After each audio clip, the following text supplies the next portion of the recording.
Good morning, good afternoon, and good evening, wherever you are. And it's very exciting time again. It is Wednesday. It's Red Hot Talk. We are back here again. And first of all, we give some time for people to join in. And how are you, Rod? Are you fine for the past 7 days?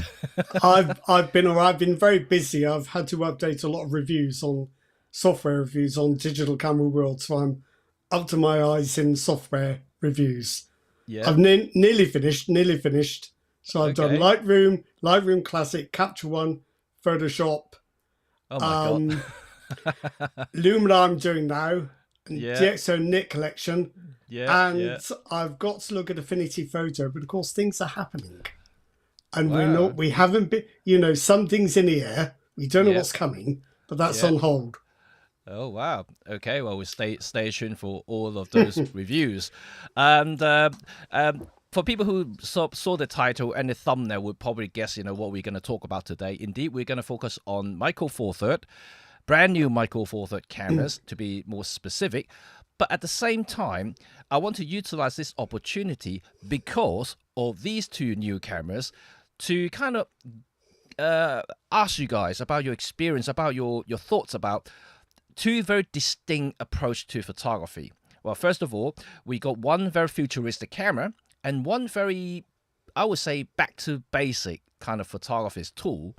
Pure camera, no frill, no IBIS, presumably, and no computational stuff. It's a very basic camera, right? So I want to see, as we go along talking about these cameras, I want to gain your views on these cameras and also their approach. Whether you think this is the future or whether we're going back to basic is the best approach for photography, because it's going to be very interesting, right? And also, I would guess, just kind of thinking out loud at the moment, is that it just basically depends on what generations of photographer you are. If you are a newer type who started off as a digital photographer, haven't touched any analog before, you may actually appreciate the futuristic approach. And for someone as old as I am, and probably would would probably think that no thrill basic photography's tool would be the best option. So I would like to see your thoughts about these two cameras or these two approaches to see which one you would prefer. Because this is going to be very interesting because they are very, very different. As we start to talk about this camera, you will see what I mean.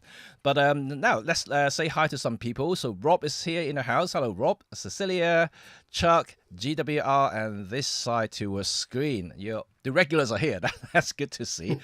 So as another interesting thing to mention about these two cameras is that we know OM system has been quite busy in 2025. We got a couple of new camera launches, the OM5 Mark II and the OM3. So there are two brand new Micro Four Third cameras this year. But having said that, there is none from Lumix, from Panasonic. And we can't see anything that is kind of like coming imminently in the near future either. So at the moment, we have no news about whether Lumix is going to release any updated cameras. This year is probably a bit too late now, baby. 2026, the first half 2026, but at the moment I don't see any signs about any of those cameras going to be coming soon. If they do upgrade anything or give us a new camera from Lumix, it will either going to be the mid-range cameras, similar sort of level like the OM5, for instance, that kind of level, or they just go all into GX8, which is people is expecting Panasonic to give us a GX8 at some point. G9 Mark II is still, just under 2 years old, so they probably wait another year for that if there is a replacement for that. So we probably won't see that just yet, because GX7 will probably be the first one to be updated. But these are all speculation. But these two cameras that I'm going to talk about now are from neither of those manufacturers. And interestingly, these two cameras are coming out from Europe, not from Japan, right? So we get started first. Let's look at which one would you prefer, Rod? Shall we look at the no thrill first or the futuristic one first? Look at the futuristic one first, if you like. I think perhaps I should wait till after we've looked at it to say this, but I do worry about trying to make a camera that fits on your phone, Yep. that does behave rather like your phone, but maybe you'll be able to tell us something different. Right. Okay. Right. In that case, let me just see if I can get into the window here, bring in the kind of the screenshot here. I don't have a lot of information just yet from this company, which is Camera Intelligence. So you may actually recognize this camera. I'm just gonna bring it up here now. So I'm gonna change the windows to the one that you're gonna see. Oh, so we're going no frills first, or are we going No, high tech first? this one. We're gonna high tech Right. first. Right. Okay. So hopefully everyone can see this. Yep. So this. Oh, hang on. Where you? Well, I kind of can't see your thumbnail. Where is your thumbnail gone? Rod. Here we go. Ah, Yeah. there you go. You're back. You're back. You're just trying to get rid of me, Jimmy. Oh no. I'm making notes. I'm gonna move my face on the side as well, next to you or above you, because I don't want to block the screen. Here. Okay. So right. This is one of the new cameras. Is called Caira, and you may actually recognize the shape and the form of this particular Micro Four Thirds cameras, because yes, it is actually from the same team that you might have seen me mentioning them about just under 2 years ago. It's a very AI-driven camera. It's unlike anything else. But the last time when I was testing it, last time when I mentioned this camera was, I would say, half-baked product. So a lot of the features weren't there. You know, for instance, autofocus wasn't there. They were really working on the color science and some AI functionalities, but nowhere near, I would say, is a completed products or usable products in my case. But this version 2 now, Caira, is very functionable now. It's still not completed. The one that I seen is actually still a prototype, but it's definitely working. A lot of the AI features that demonstrated to me were also working, and it's now using a brand new AI models called the using Google's Nano Banana. You may have heard of it, Rod. Nano Banana. So I've heard of bananas. I haven't heard of nano bananas. Right. Nano Banana is one of the AI powerhouses within the Google envelope. So you might have, many of you using Google phones, you might have heard Gemini. Gemini is an AI assistant. So it's kind of grouped under that. So if you use Gemini in the Google to ask them to generate any images, any kind of fancy things, or even manipulating any sort of images, these sort of computational stuff are actually going through Nano Banana. So this is their imaging kind of regenerative AI engine. So it's been trained to deal with images. So it's a very powerful thing. And with the backing of Google, you know that they have a lot of resources to do this. This is not from a small kind of AI company or startups from the Far East. This is actually a big thing. So it's good to hear that they're using one of the most powerful engines in the world, so to power this thing here. So that's why when I was looking at that, that is actually very, very good. Just go back to our screenshot at the moment. Just want to quickly show you this because I have it here. Yes, I have actually exclusive meeting with them yesterday, and they have demonstrated the features for me, and I actually got one in my hand now, testing it for the next few weeks. It's not a completed product just yet, like I mentioned. It's still a prototype, very, very different to the first generations that I tested. I would say, about 2 years ago. It's usable now, which is a good thing. In terms of specs, right? You may kind of wonder about the spec. It's still very much like the previous generation, still featuring the 12 megapixel CMOS sensors from the GH5S. So this is actually a very special sensor. People who used to Lumix camera would know the GH5S is a very capable video camera, which has a dual ISO output for, and kind of extended dynamic range for video capturing. But this is also a very good sensor because of how big the photo sites are in the sensor, are very good for photos, if you don't mind, having a slightly lower resolutions. So this is a 12 megapixel. Don't expect anything larger than that. But from what I test at the moment, the color looks good, which I'm going to come to that in a minute. And everything seems to be working fine. But remember also, in the GX5S, you can shoot 4K, right? You can't do 4K just yet with this prototype that I have right here. It's 2.7K, I believe. So you can't quite reach 4K yet, but they already told me that they are going to introduce 4K at some point. So the difference between the traditional camera to the new AI camera is that things are constantly improving because they're training the engine, they're training the actual software. Thing is just going to get better. Even the AF, yes, finally they have an AI AF. I don't know how to explain it. I'm not technically enough to actually kind of describe this, because apparently they told me that it's not contrast detect AF, it is not face detect AF, it's somewhere in between. So it's kind of very difficult to kind of analyze what is something in between. You know, it's not quite contrast, but it's not quite face detect. Well, I don't think that 12 megapixel sensor was ever made with phase detect AF. Perhaps what they mean is that it's using whatever AF hardware is built into the sensor, which is probably none. So I think you probably have to guess it's contrast AF being operated by AI algorithms. But It potentially it does, yeah. I worry that it's difficult to pin it down, really. It It seems is. to be too much magic in this at the moment. Because when I first met them 2 years ago, that's the very first question I asked them about the autofocus, because they told me it's not going to be contrast detect, it's not going to be face detect, it's going to be something that they will train the AI to recognize sharpness. So it's going to be very different approach.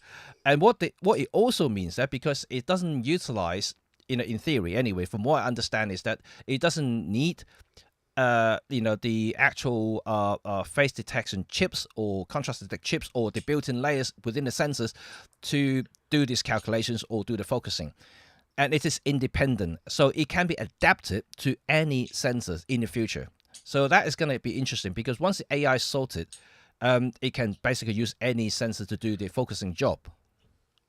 Jimmy, can I actually ask you, I know that the camera is built around AI, but what is the AI there to do? Yep. I mean, I think we've heard a lot about the AI technology in this camera, Yep. but we're not entirely clear about what it is it's meant to do and why it's so different. Right. Okay. So far, I just mentioning about some of the features, right? So the main difference about this Caira, yes, remember the name is called Caira. Caira, compared to any traditional camera, is that a lot of the user interfaces are very much simplified by the use of what they call, I don't know how many of you are familiar with AI or even a large language model, LLM. Have you heard of that before, Rod? I think I have LLM, but it's not used very often. Yes. But what does this mean in practical terms? So basically, right, this has got a no EVF, you can tell now, and so you basically attach your phone to it. If I attach my phone to it, it is using MagSafe, so it's a very iOS-based device. So you just basically stick the phone to it, like this. It doesn't use any of the cameras, by the way, on the phone. It's just using the actual Micro Four Thirds lens. And so the phone is just the interface, or your viewfinder, so to speak. The difference is, traditionally you have to look for the dials and the interface, the software does allow you to adjust the shutter speed, the aperture, and everything through the screen. But traditionally, we will have dials and buttons to do that on the camera. And you can now, with the AI, using your speech. So basically, when you're taking photographs, you can just ask the camera to change shutter speed, change the mode dial, change the colors, change the colors itself. So like, if you're looking at the screen, if you think that that might look black and white, you can just say, camera, can you change to the black and white mode, and it will do it in the split second. And if you want to check out, if you look in color mode, you say, I would like the saturation to be boosted a little bit. If you want to shoot in JPEG, for instance, it will actually enhance this contrast without touching a single button or going through menu. It will actually adjust for you. And it's actually quite intuitive.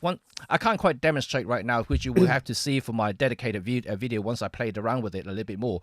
But you can actually keep talking to the camera. You don't have to keep pressing a button to enable the speech. It's a conversation. You're almost like you're having a conversation with the camera, which is kind of weird.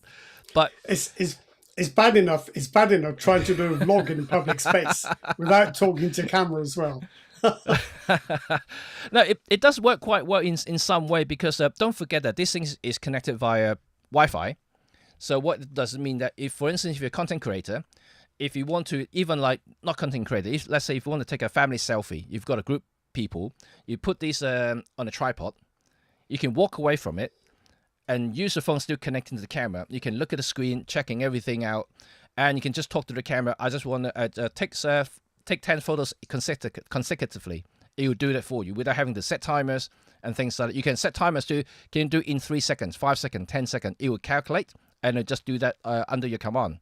And that is actually pretty handy for a lot of people who maybe have a handful. For instance, if you're a dad, have young children, you're carrying them, you're still trying to control the camera.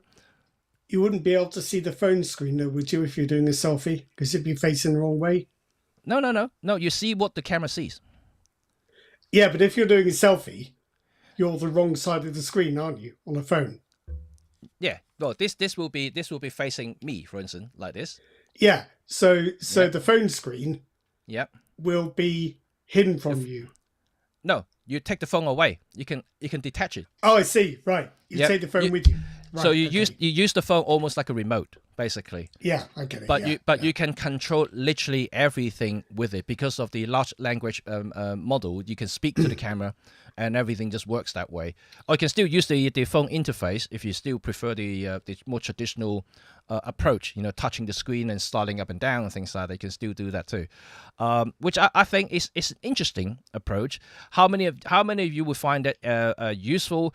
I think it really depends on use case and how you accepted this type of technologies, and because it is actually getting more and more common now for people starting to talk to cameras, and like let's say ChatGPT, all the a lot of AI stuff now. It's very new for me because but I know for a fact that a lot of the younger generations starting from 20s and 30s are using a lot of AIs. They do talk to the AI. They do a lot of research and having conversation with it. Things like that. And this is a very natural thing. I suppose when they do pick up something like this, they would think that, oh, it's just what I do on a daily basis. But now it's very much a camera thing. And you can just do everything with it. So I don't know how you guys think about it, but I'm going to go through the slide and talk about each individual little things here. Like I said, this is not a review of the camera. I'm going to actually do a proper review on that. You can actually see me using it in actions. You can see exactly how easy it is to do things. But it's certainly a very interesting concept that I would like to hear from you guys, your thoughts about the approach that they used in here, the AI control, the LLM models, and even just the form factor. This is a very small camera, of course. It's not going to be something you would like to use a tele lens on, for instance, and just pretty much like a GM1, GM5, that kind of size. So you don't want to mount anything big. It is compatible, but you just probably want to use a slightly small primes and things like that. It's designed as a travel camera in mind, so let's put it that way.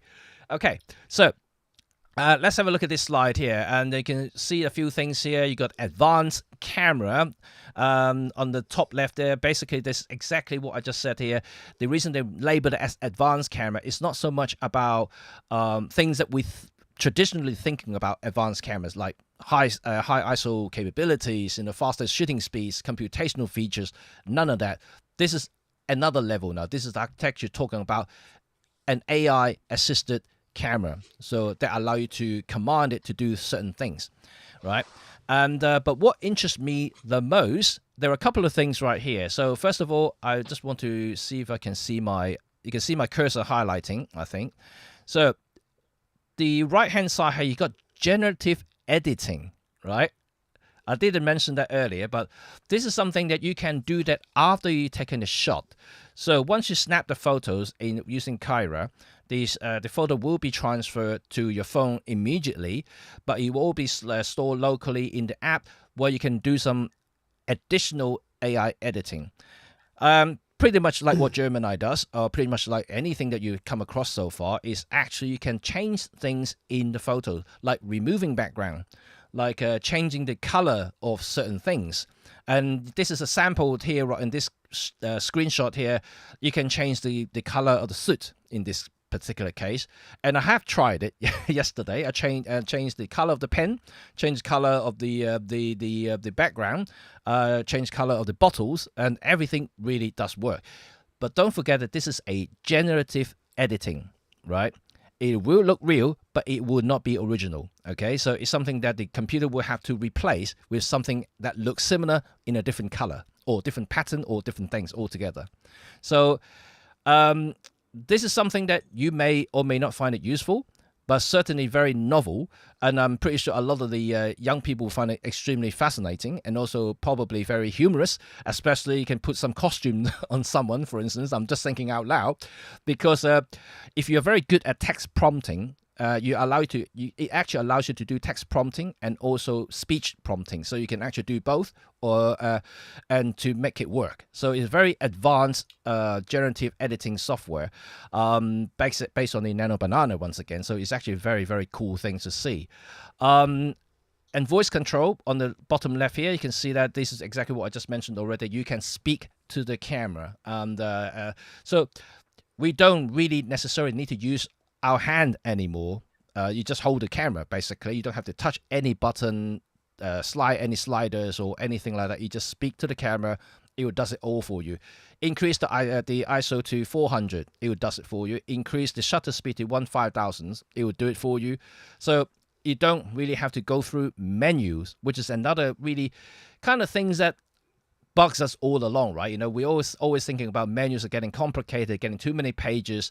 You have to be familiarized with the menus all the time to be able to find the feature that you want or customize certain buttons on the camera. In this particular case, if you want to use something, and the camera will do it for you, we just find it and enable or disable it for you. So that can be quite handy for some people. So that's all working, by the way. So I've tried it, and it's actually pretty cool. And next to it, we've got Smart Styles. Smart Style is basically profiles, right? And at the moment, they said that they got 6 presets that you can use. You can adjust the strength and the look of each of these presets via some sort of a bit like the Apple iPhone style photo style, where you can slide around left and right and kind of thing. You can increase the brightness or shadow, highlight. You can do all that with this within each of these profiles as well. So actually pretty cool. At some point, they said that they may actually introduce a feature where allowing you to input your own LUT, so your own lookup table, so you can create your own look and put it in there.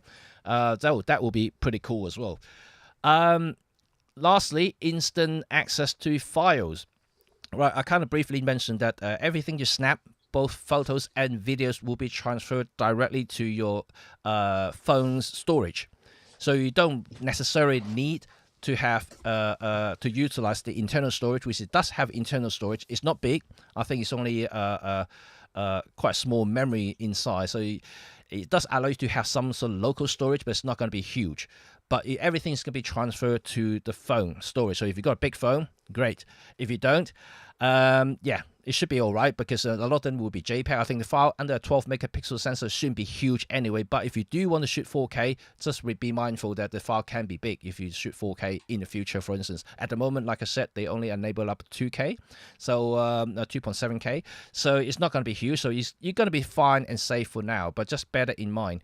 But everything's going to be instantly accessible through the phone. That means that you can instantly share any of this content you just captured or created via the internet, whether it's going to be Instagram, TikTok, Facebook, anything. So this is something that we've been talking all along, right? Right. Remember the connectivity side of it.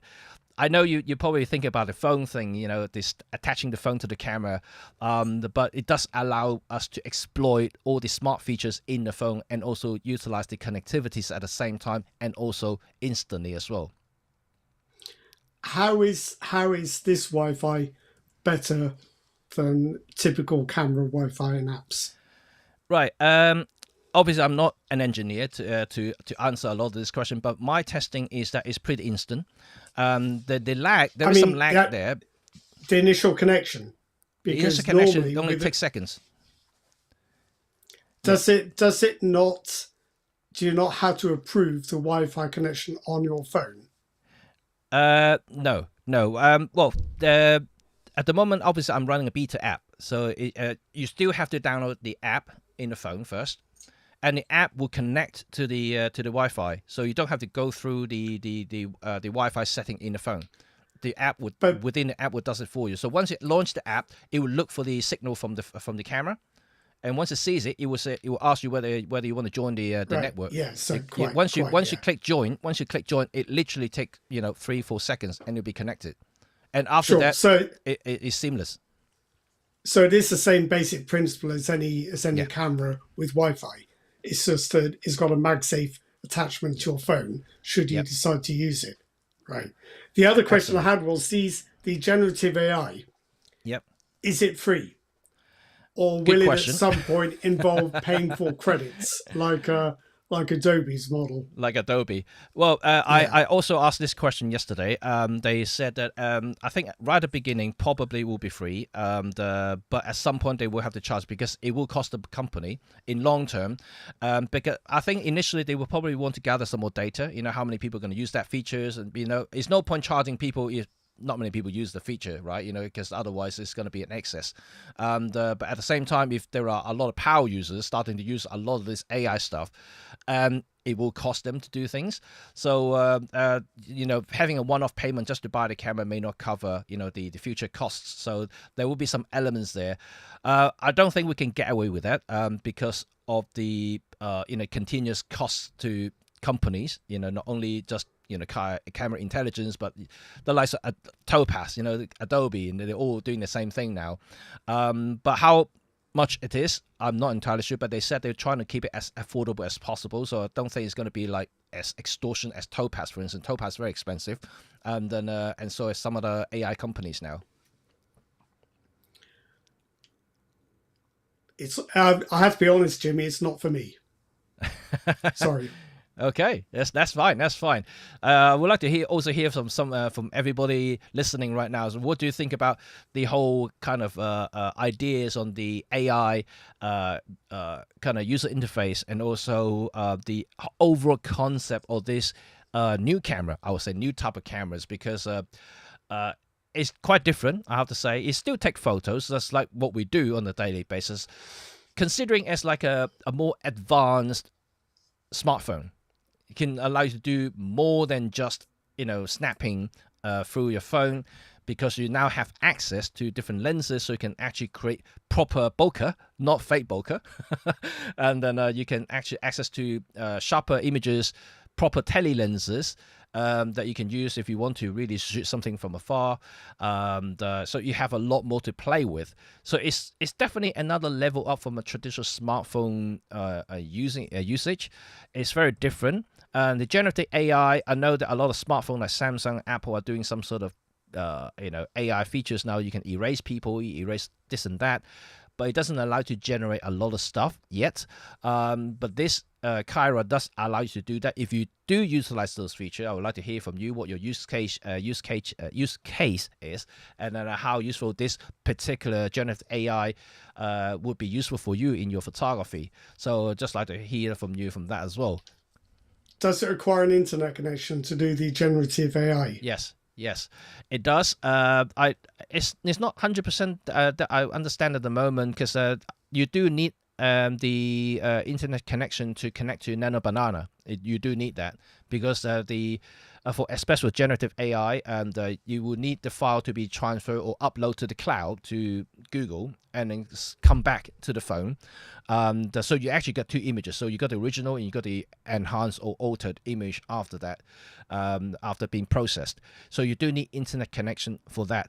But a lot of the stuff, they want to bring it local to the app. So some of the stuff that they're trying to bring it not only more efficient, but also becoming quicker to operate, because it's local to the app or to the camera. I haven't looked at the Nano Banana terms and conditions, Yep. but is it allowed to train its AI on your images as you use Nano Banana? I haven't asked that question. It's a good question for me to ask. And but they do adhere to a lot of similar sort of policy like Adobe. Like ethic approach, and like changing people's faces or kind of thing. It's very restrictive in Adobe. I think they're gonna be doing very similar things. It's gonna be very restrictive to certain things. So you can do fun things, changing the color of your suit, your dress, and things like that, or changing the clothes altogether. But you're not allowed to generate another person's realistically or something like that at the moment. I don't think there is. So Adobe's AI is very commercially sensitive. So Yeah. you can't, in Adobe, you can't say, can you put a Lamborghini in the background of my picture? No. Because it will not do trademarked commercial products. Yeah. So there are limitations to what Adobe's AI will let you do. But maybe we need to know more about, maybe I need to know more about Nano Banana. Yeah.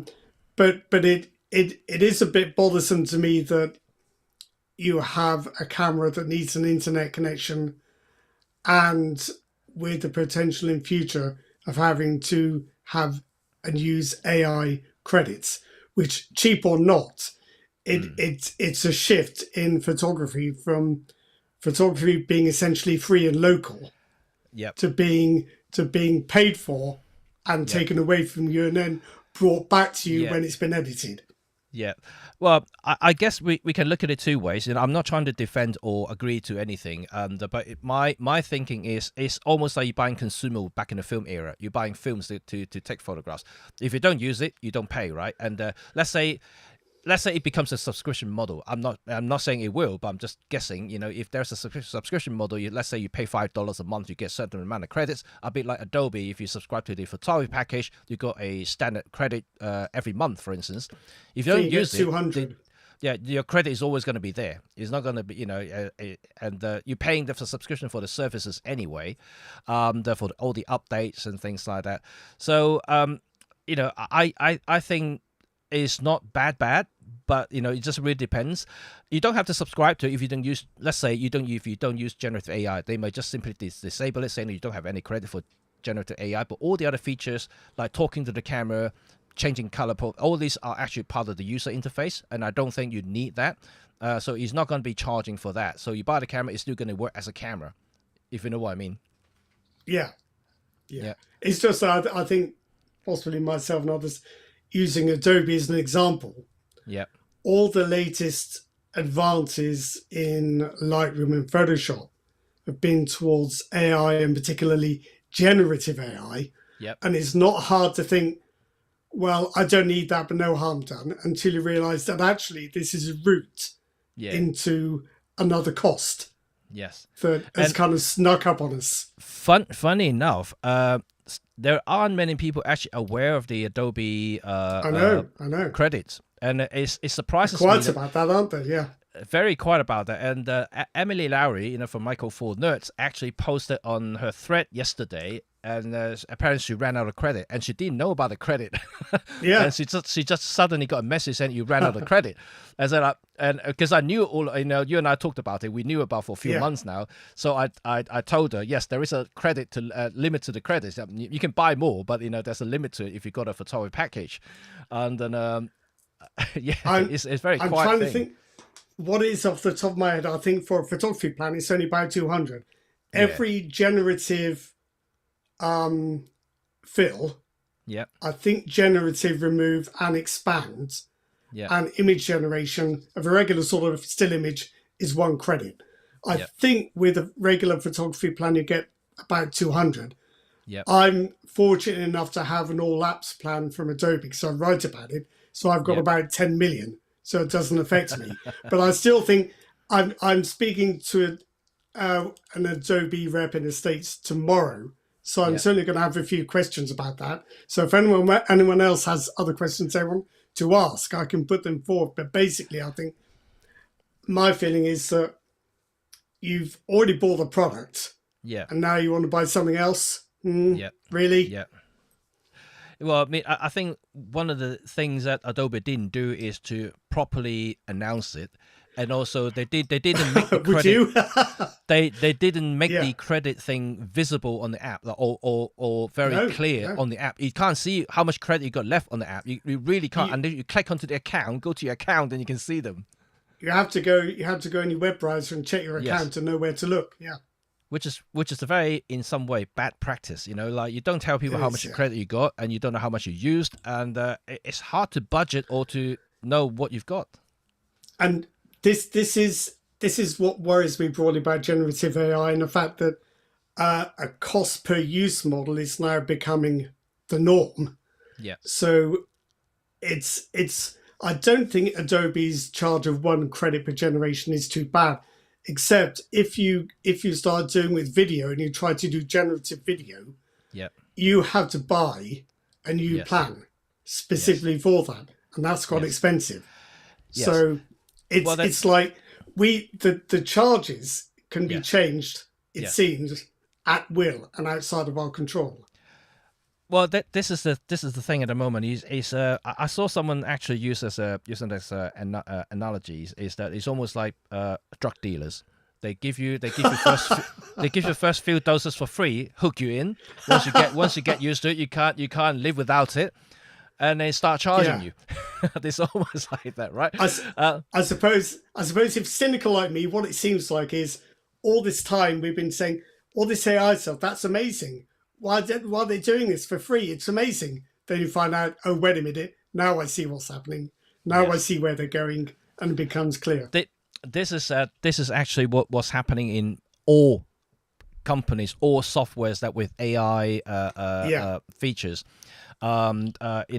It's a bit sidetrack, a little bit outside this Caira. Let's say Topaz. I mean, I use Topaz for a lot of my video stuff, to enhance the older footage or trying to restore some of the older footage or bring some of the 1080 footage back to 4K. I do use that a lot. I can do it locally in my computer. You do download the AI models to your computer and do that. But of course, even with my maxed out laptop, it's not fast enough to process videos in bulk. So you can push it up to the cloud, their cloud, to get them processed 10 times quicker. But you pay, right? You pay. It's quite crafty, isn't it? On One has Yeah. something similar with its own generative AI. It's basically you can have it for nothing and do it locally, but it'll be a bit rubbish. Yep. So if you want to get it done quickly, Well, this is exactly what I'm trying to say. Like they lure you in. They see that, oh, you can do something amazing with this. So, Yep. but you can't wait for 3 days for one clip, right? So send it to the cloud, Yeah, but of you're going to course, charge you of $10 course. for it.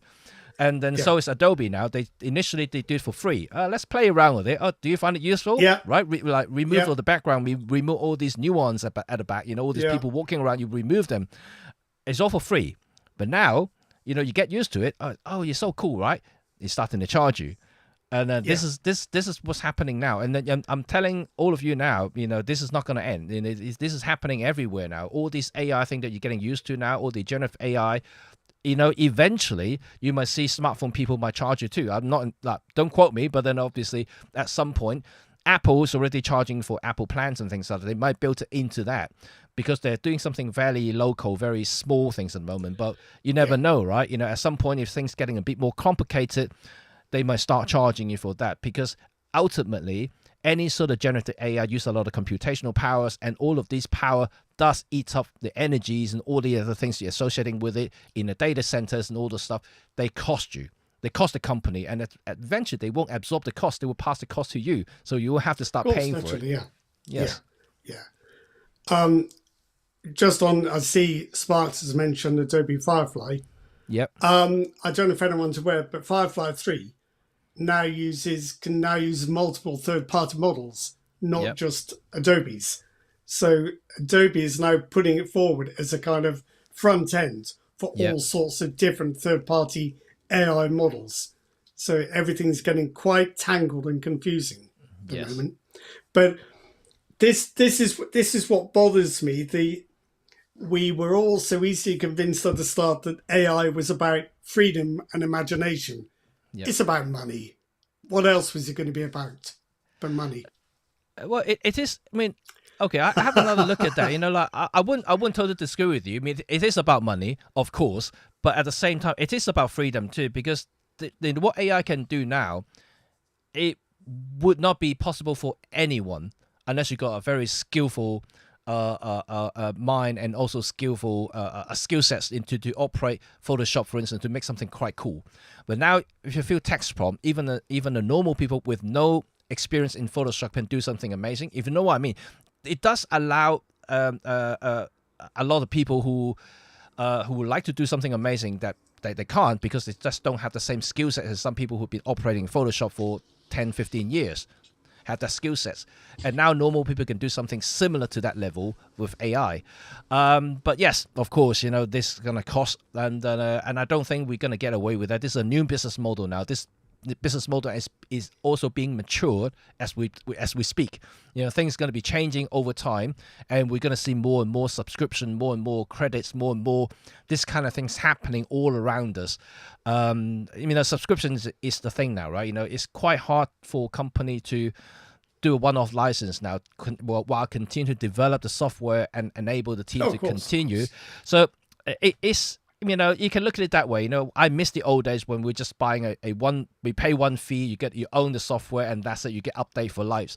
But it will come to saturation point and then at that point is that the company can't make any more money now. Most of the users out there, and they can't generate any more money. How can they continue to develop with no income? So they have to think of a new strategy to basically allowing you guys to give them money to continue to run the company.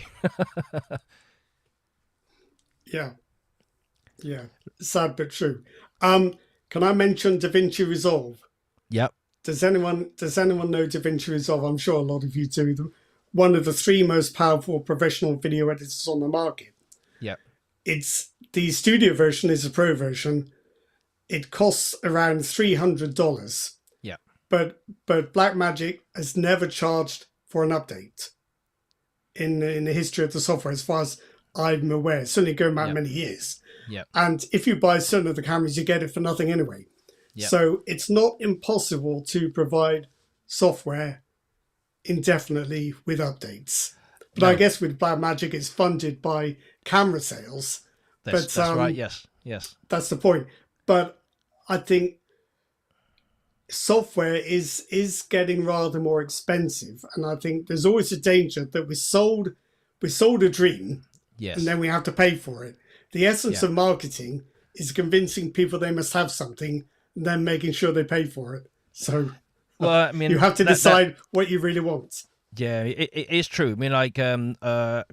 There are people who can still use perpetual licenses, and some of the older software, but they just may not be compatible, or with your new camera, for instance, may not be compatible with your new camera, new computer, for instance.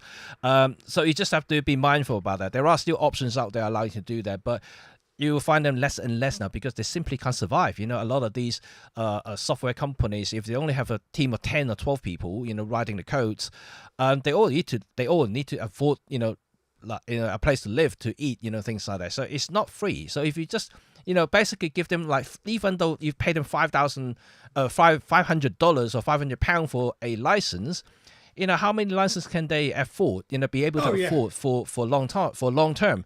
They can't, right? Even if they sell you, I don't know, 5,000, 6,000, you may sound like a lot of money, but for a company, it's not a lot of money. The amount of effort they have to put into develop these things and distribute them and all sorts of stuff, it's not cheap. To run the server, it's not cheap.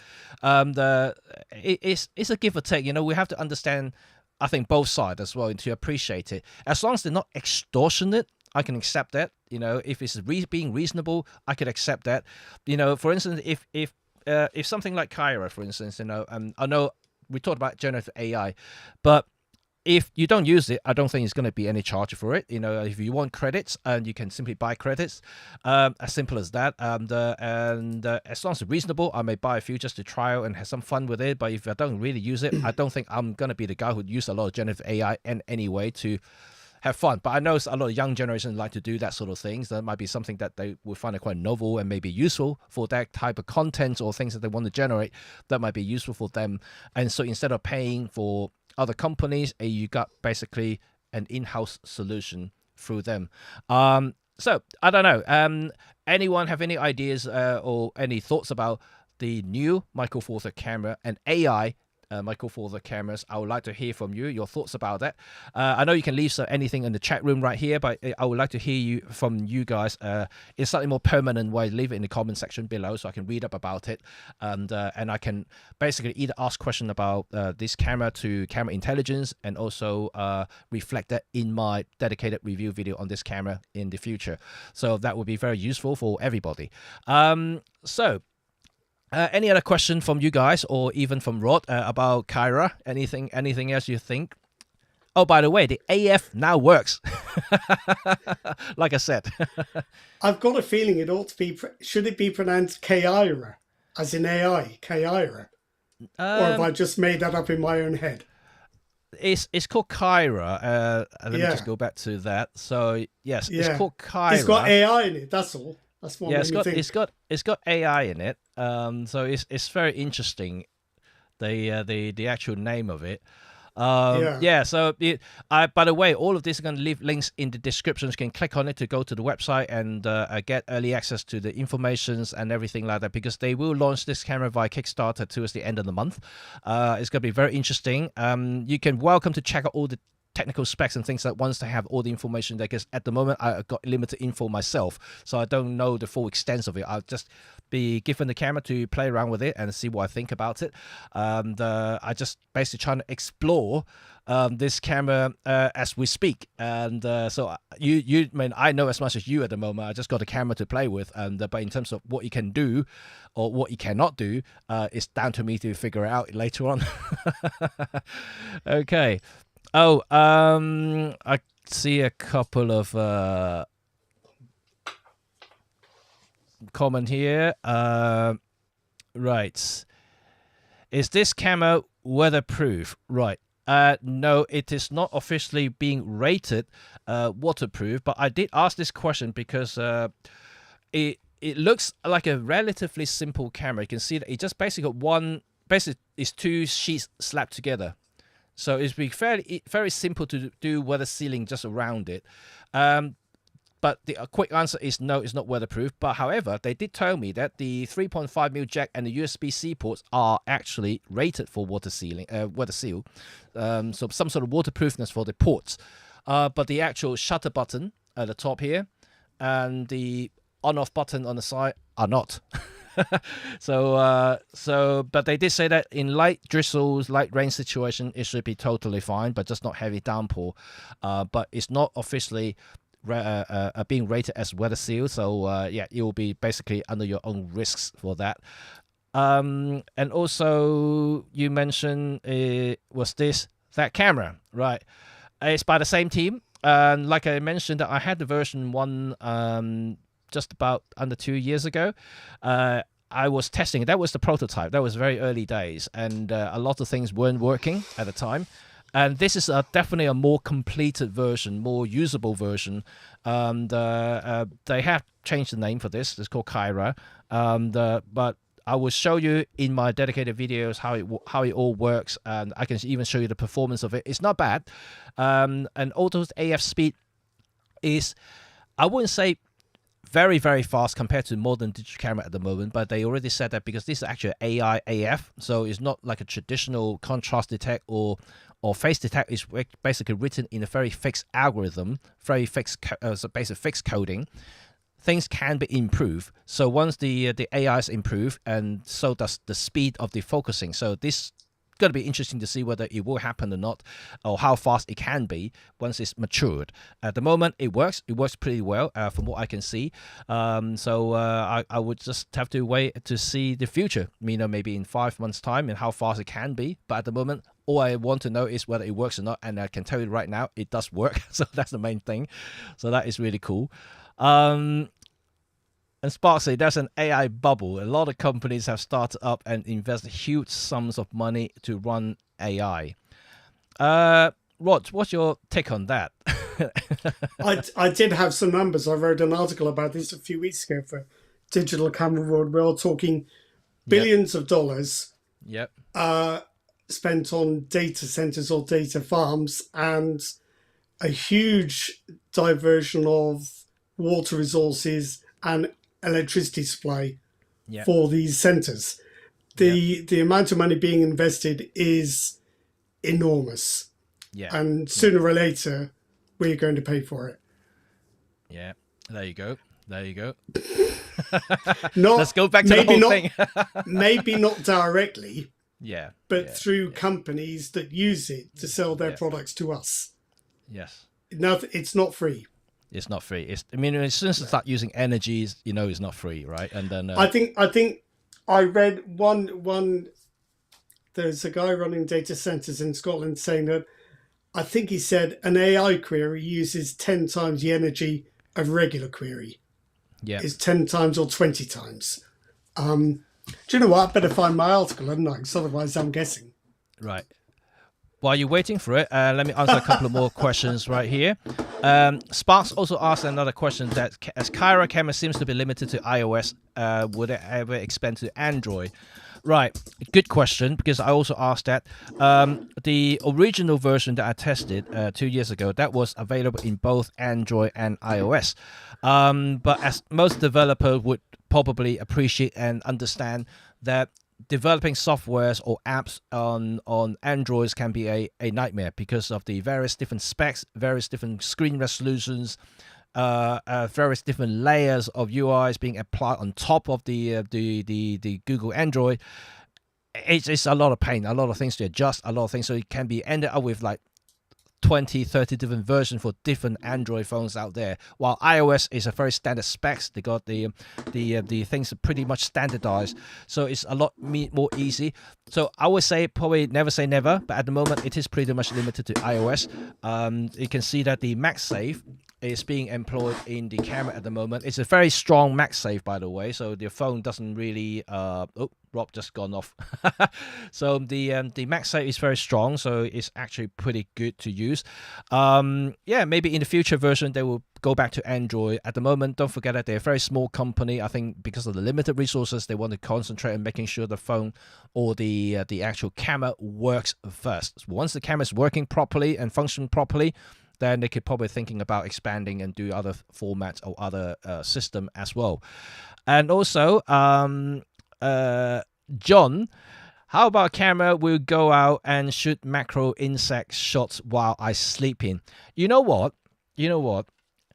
Potentially, you can actually do just that. Because of the LLM model on the Caira, we did actually try something like kind of interesting. We just plant the camera and we just speak to the camera. Can you take a shot of? Can you take a shot in 5 seconds or in 10 seconds? Do 2 shots, one in black and white, one in color. It actually understands and does it. So maybe you can actually do that once the AI is being mature a little bit more. You can understand a little bit more features like that. Oh, when you see a ladybird, can you take a shot with a ladybird when it's in the center of the frame? Maybe you start to understand things like that. But this is still in early stages of this AI. So maybe in a year or so, once more people started using it, you understand a bit more about how we use cameras, and it become quite powerful to the point that it will just do exactly what you're asking now. Just take a shot, with the insect. I'm just going to go to sleep now. That may be the case. So that will be very, very interesting. Rod, you're going in and out. I don't know why I keep disappearing. I'm not in a sulk or anything. I think I just ran out of bandwidth for a bit. You need to start paying for the bandwidth. Well, so I have got a couple of figures. Oh gosh, it's gone again. Oh no. Right, just have to wait until it comes back. Chris, would that be a liquid metal version that can be from solid metal shaped like knives and stabbing weapons? Interesting. I don't know. Are you thinking about the images, or are you actually thinking about the actual thing, like the T-2000 from Terminators? That would be cool, right? Maybe in the future. Liquid metal. That sounds cool.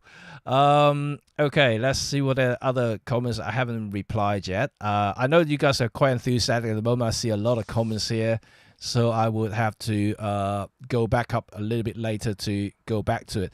But overall, I think that it is exciting. It may not be for everybody. I don't expect that Caira will appeal to every photographers out there, but definitely I think some tech savvy, some maybe younger generations of photographer and content creator would appreciate some features like that. And certainly, to some extent, I would see this being used by a lot of maybe people who may have difficulties holding a camera, or may not be able to operate a camera properly, for instance. And those people may be quite handy. You know, like you can just mount a camera and you can talk to the camera and do things. So you can still take photographs without having to touch the camera, if you know what I mean. So like there are cases like that. They may be quite niche, but at the same time, I think it will help out a lot of people who may not necessarily using a traditional camera to take photographs simply because they're not able to. So I can see that side of it. But at the same time, newer photographers, newer content creators may find it quite, you know, some of the features may be quite interesting and very useful to do. And even, like I said, because the phone can be detached from Caira and use it remotely, use the phone as a remote and control. So that means you can mount this camera as long as it's within the Wi-Fi range. You can put it somewhere else and operate it remotely and still talking to the camera and do certain things. So that could be quite a useful tool for some scenarios, I would say. I did find a couple of figures for you. I think I went off the air because I was swapping tabs in my browser. So Barclays data analysis report suggests that by 2030, yep, AI data farms could be using 13% of the US's total electricity demand. 13. And by 2027, they expect that the AI industry will be using as much electricity as the Netherlands. And we're still trying to push everyone to buy electric cars, right? That's why I'm not buying this camera. Oh dear me! Oh dear me! It's insane. Who asked for this? Yeah, yeah. The cost. I mean, I'm not conservationist by any means, but the environmental and energy cost and water cost is just staggering, absolutely staggering. Yeah. All for our own, shall I say, all for our own laziness and vanity. Yep. It's a hard things to balance, I would say. You know, like it's you know, we can see the useful of AI. We can see, you know, if you use it right, it's very useful. But at the moment, you also see that a lot of people are simply using it for amusement purposes, and I think that you know, especially. We see a lot of images on Facebook and Threads, probably, you know, like see people are, you know, superimposing their idols in their own selfie photos and things like that. In the last couple of weeks, I see a lot of people do that. So does changing faces and do this and that. People are doing it for fun at the moment, but at the same time, do you know how much energy you're actually consuming by doing that sort of thing? I did have to go, but I only did it once, and that was it. And because I know the impact on it, I just want to see how it works, whether it works fine or not. And at the same time, for those who are Adobe, we know that generative AI is working as well. If you use it right, it can be quite useful. So is AI removal. AI removal is quite good if you use it properly.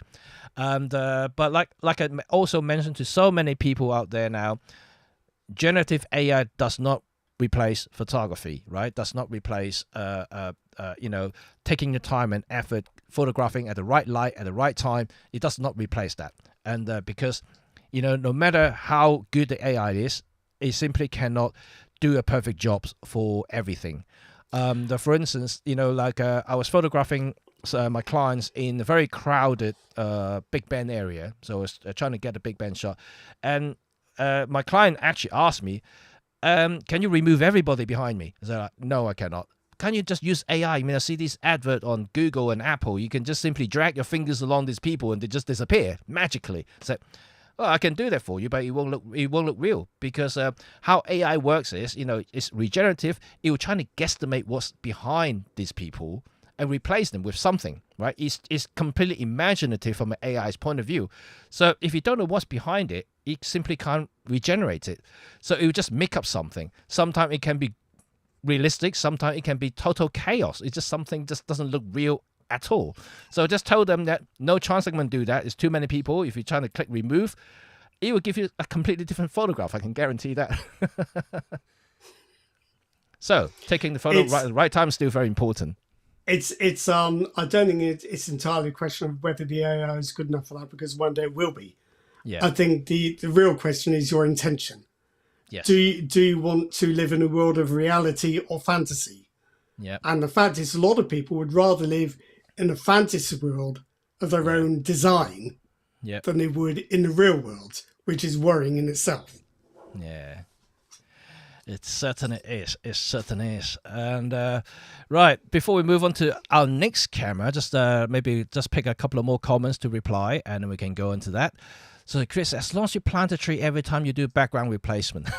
That's the other thing. You plant a tree, it's going to be, what, 20, 30, 50 years before that tree can be harvested or is doing anything productive for the environment.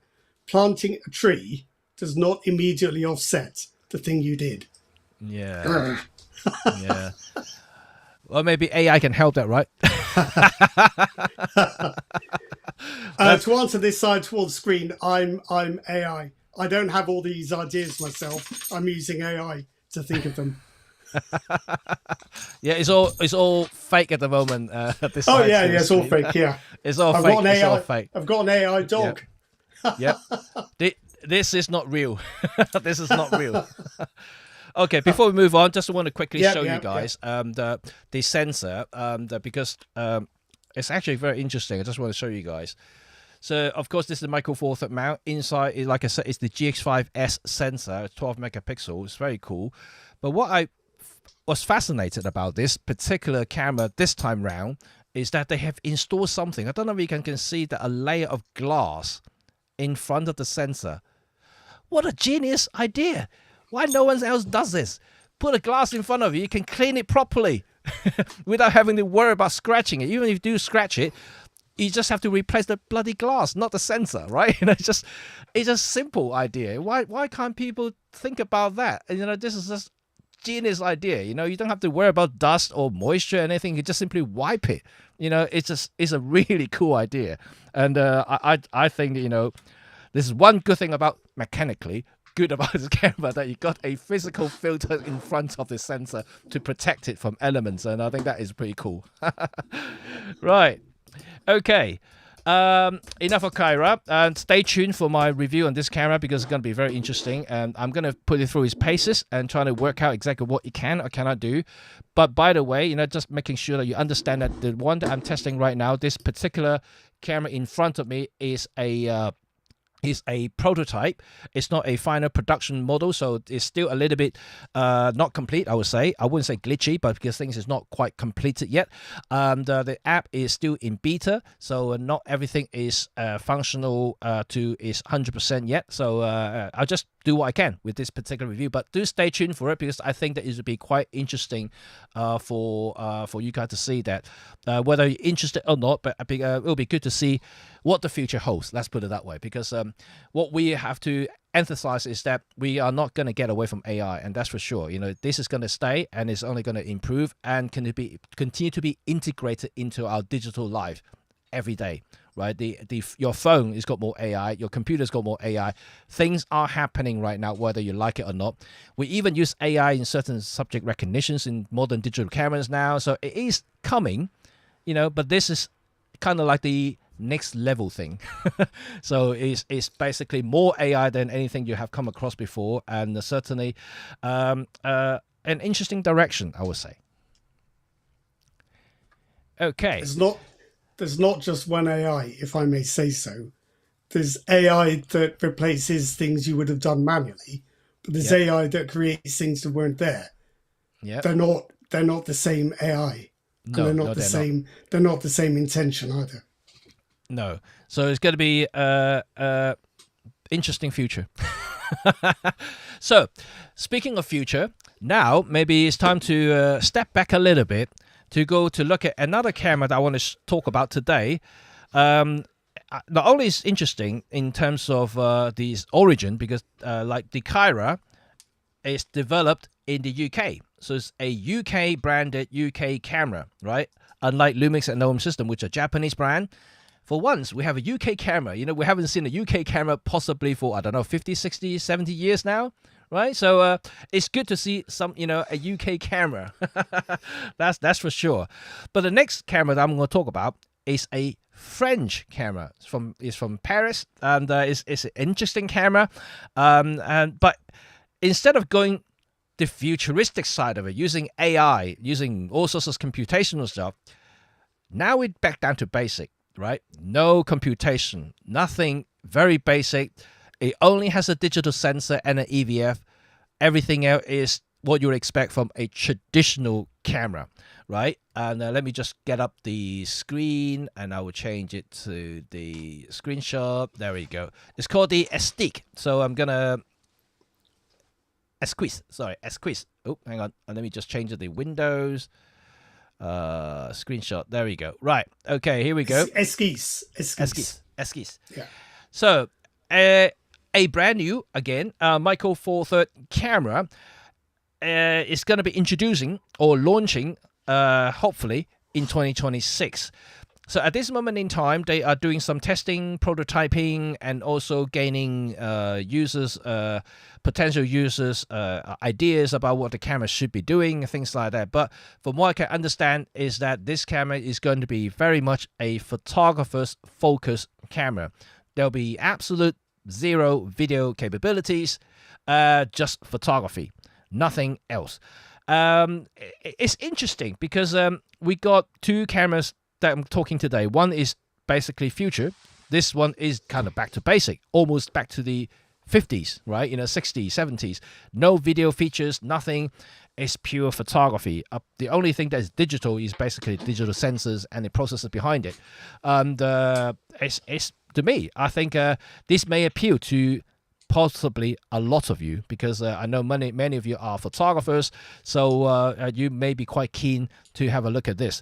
But more interestingly for me is that this camera has some unique aesthetic, some unique designs that I think that quite a few of us has been looking for or asking for quite a while. And especially those who love a rangefinder style digital camera that we never got after the Pan F, so this is the next one. So this could be the Pan F in the future. So let me just scrolling through some of this stuff here. Let's not forget I was going to say let's not forget the EP7, but of course that doesn't have an EVF. So carry on. So I withdraw my remark. So I'm not going to bother you about this. You can, while we're talking about it, you can read about these things. And so essentially, the whole concept of this camera is basically bringing everything back down to basics. So the CEO is just trying to imply that this camera is trying to be the simplified version of everything that we got today. So the menu is going to be very simplified. It's not going to be pages and pages like what we're experiencing right now. It's basically exposure triangle. That's what they're trying to say, and it's going to be very basic, to the point that it possibly hasn't got even IBIS. And it's going to be weather sealed, but these things are going to be very, very general. In terms of photography features wise, it's not going to be very high end, like not a sports not a sports camera. You can shoot 60 frames per second, nothing like this. This is a very fundamental cameras that will appeal to the purists. Before I move on, how many of you would like a camera like this? How many of you still thinking about, I can't live without something that cannot shoot, 20 frames per second or 30 frames per second, or something like, I need something that be more rugged, like have a proper grip. Because don't forget that, you can see already the pictures that I showed you earlier. This is a very much a brick, small brick with no grip, no proper grip on it. So it's a very rounded edges and things like that. So if people are complaining about the OM3, for instance, I know some of you say that there's no grip, it's not going to be comfortable to hold and things like that. Well, this will be another one of those. And but then again, we've seen cameras like this time and time again. Look at the Fujifilm. They have released a few cameras with no grip virtually. The Nikon ZF, if you don't add a grip, is also pretty much flat. So there's not much a grip to that camera either.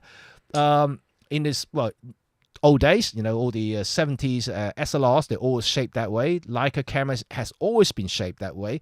No change. So I don't know. This can be ergonomic issues that you may want to simply ignore. But if you appreciate this kind of design, you may want to have a look at this. So yeah, this side of screen towards me is already saying that this I love simplicity. IBIS is great for older people. Not well, it's for me as well. I like IBIS, but at the same time, I don't mind without one. I mean, the XM5 that I'm using is also no IBIS, so I'm quite happy with that. It's not really a problem unless you do some, let's say, handheld long shutter speed shots, and then you may want to have a IBIS or not. But yeah, just do it the old-fashioned way. Mount it on a tripod. You would do. Yeah, that will do. And let's go further down. Let's see. Right. I was reading up on these things, and also I did actually email the CEO, and I did get a couple of replies from him. And so this camera is going to be premium, right? It's basically already set it in here. Beautiful materials. So it's not plastic, it's full metal. Apparently it's going to be aluminium. It may have a magnesium shell inside, so to keep everything light and tight. It's going to be interesting because I think Rod, you read up about that, right? I think it's about $2,000 in euro. the expected price. I think they're kind of in just thinking up ballpark figures at the moment, from what I can tell. Yeah. So this is interesting, right? Pricing is certainly not cheap, but I think depending on the build quality, and it could be justified. And to me, I always say that if a camera is made well, and it's nicely presented and nicely put together, the material use, of course, and if it's up to that level, I mean, I would say that it's worth the money. And because ultimately, camera is a camera. To me, whether it can shoot 5 frames per second or 20 frames per second doesn't make too much of a difference for me, because we all know that if you want to shoot sport, you use a faster camera. If you want to do street or something like landscape or just some documentary stuff, you don't need 20 frames per second, and this would do just well. So you just have to gauge what type of camera it is, what sort of usage you are, what type of photographer you are, whether you want something like this or not. It's entirely up to you. I know a lot of people always complain whenever a new camera released, they would say, oh, this is not having enough of this, not enough of that. A camera cannot be everything, right? You cannot suit every single photographer out there. It's a very specific camera for a specific type of photographers, specific type of photography in general. So it's not going to be, one thing that do it all. Yeah, you get a high-end camera, of course, you can do a lot more, but at the same time, it may be bulky, might be heavy, might be more expensive. So, you can take your pick to trying to complain about things. For me, I think you just have to be mindful about everything. Well, I think with the camera that does more, the interface is inevitably going to be more complex. Yes. Because it has to accommodate more things. Absolutely. And it's whether we are happy with that complexity in exchange for the versatility, which a lot of the time you will be, because you might need a camera that does all these different things. But for people who only want a camera for one thing, it's excessive. So this is a camera that will appeal to them. Yeah. And just looking at some of the messages that are being popped up now, EVF would be great. Yes, there will be an EVF for this camera. So I'm just going to maybe just scroll up a little bit more to get you the look of that section. Okay, here we go. So you can see this is a concept drawing for this camera. You can see that there's a viewfinder and EVF at the back, which is very much like a Leica, to be honest. And the design is certainly inspired by the big red dot company. And but it's no bad thing. It's a beautiful camera, and it certainly had that look to it. The screen at the back, I did ask the question, but obviously this is a concept stage at the moment. There's no confirmation about whether it's going to be a flip up screen or fixed screen, right? I personally would like a flip up screen so I can do waist level kind of shoot. And if I can't, well, just do the old fashioned way using the EVF. But all the controls seems to be relatively well placed and relatively simple to understand. You got two main dials on the top. I presume one will be shutter speed or mode dials. And then you got the shutter button there, and one will be exposure compensations. And it also has a function 1 and 2 click wheel. So that is very much like the XM5. I think it got the wheel just like that. It's clickable. Maybe it's for quick selection or quick changes for ISOs and alternate different functions and things that once you click on it and turn to adjust. So very simple, very basic. And I hope the interface is going to be as simple as well. So by the looks of it, I can see that this is a very simplified version of any digital camera we've come across in the last few years, which is no bad thing. You know, we all appreciate how good Leica is when it comes to simplifying things. And looks like that this Esquisse, I can't pronounce it wrong. I would say my French is only moderate. I'd say esquisse. Esquisse. I would say Yes, that this esquisse. Esquisse is definitely taking the same inspiration as Leica. So they're trying to simplify things to the point that it's usable but not clunky. So I think it's really good to see that. So I would like to hear your thoughts about that. As Great Fanzini says, and I think also Captain Velpa, I hope I pronounced that correctly. The putting the EVF on the left is a bit biased against people with dominant left eyes. I mean, it doesn't bother me because my right eye dominant, but I can quite see how that could be an issue. Maybe everyone who buys a Leica is right eye dominant. I don't know. Well, no, I'm left eye dominant. So Are you? yeah. So You I see, actually have problem using my right eye. for myself, I much prefer that style of camera with no EVF on the top. I much prefer that simpler rectangular design.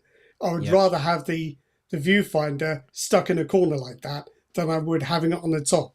So much as I admire the EP, it's not the EP, is it? Much as I admire the OM52 Yep. and its predecessors, I don't much like this. I'd rather have it here on the back. Right. Like the Pen F. Just a personal preference, but I can quite see how the Pen F and Leica design is not great if you are left eye dominant. That's another statement. That's another statement, and then but I would say it's not really a major problem, even though that I'm left eye dominant. You know, when I'm using the Leica, I still use my right eye to shoot, and you kind of train yourself to do it over time, and you get used to it. And I would say that this particular camera, obviously, because it's autofocus, so you're not technically really using it for menu focus, like the old style rangefinder, which you do need a good eyesight to line up the images in there. So it's not really too much of a problem as long as you can frame the pictures and look more or less. You still have to trust the AF, of course, because of that. But so if the AF lives up to our expectation as high-end photographers, if you're charging that sort of money and hoping that it will perform, if it does, and I would soon think that will be a major problem. I would think as well that for a camera of this type, which is not designed for sports or action or wildlife, the AF performance is not going to be a critical factor anyway. Yeah. That would just be my thought. What interests me is that if they do go for a fixed to screen, well, over the years I've always championed tilt screens, vari-angle flip out screens, and so on, simply because they have more versatility. Yeah. But I shoot both with modern cameras and with old cameras. And for example, I've gone back to a Nikon D610 and D800, which have fixed screens. Yeah. And straight away, I'm like, oh, well, it's fine. Doesn't bother me.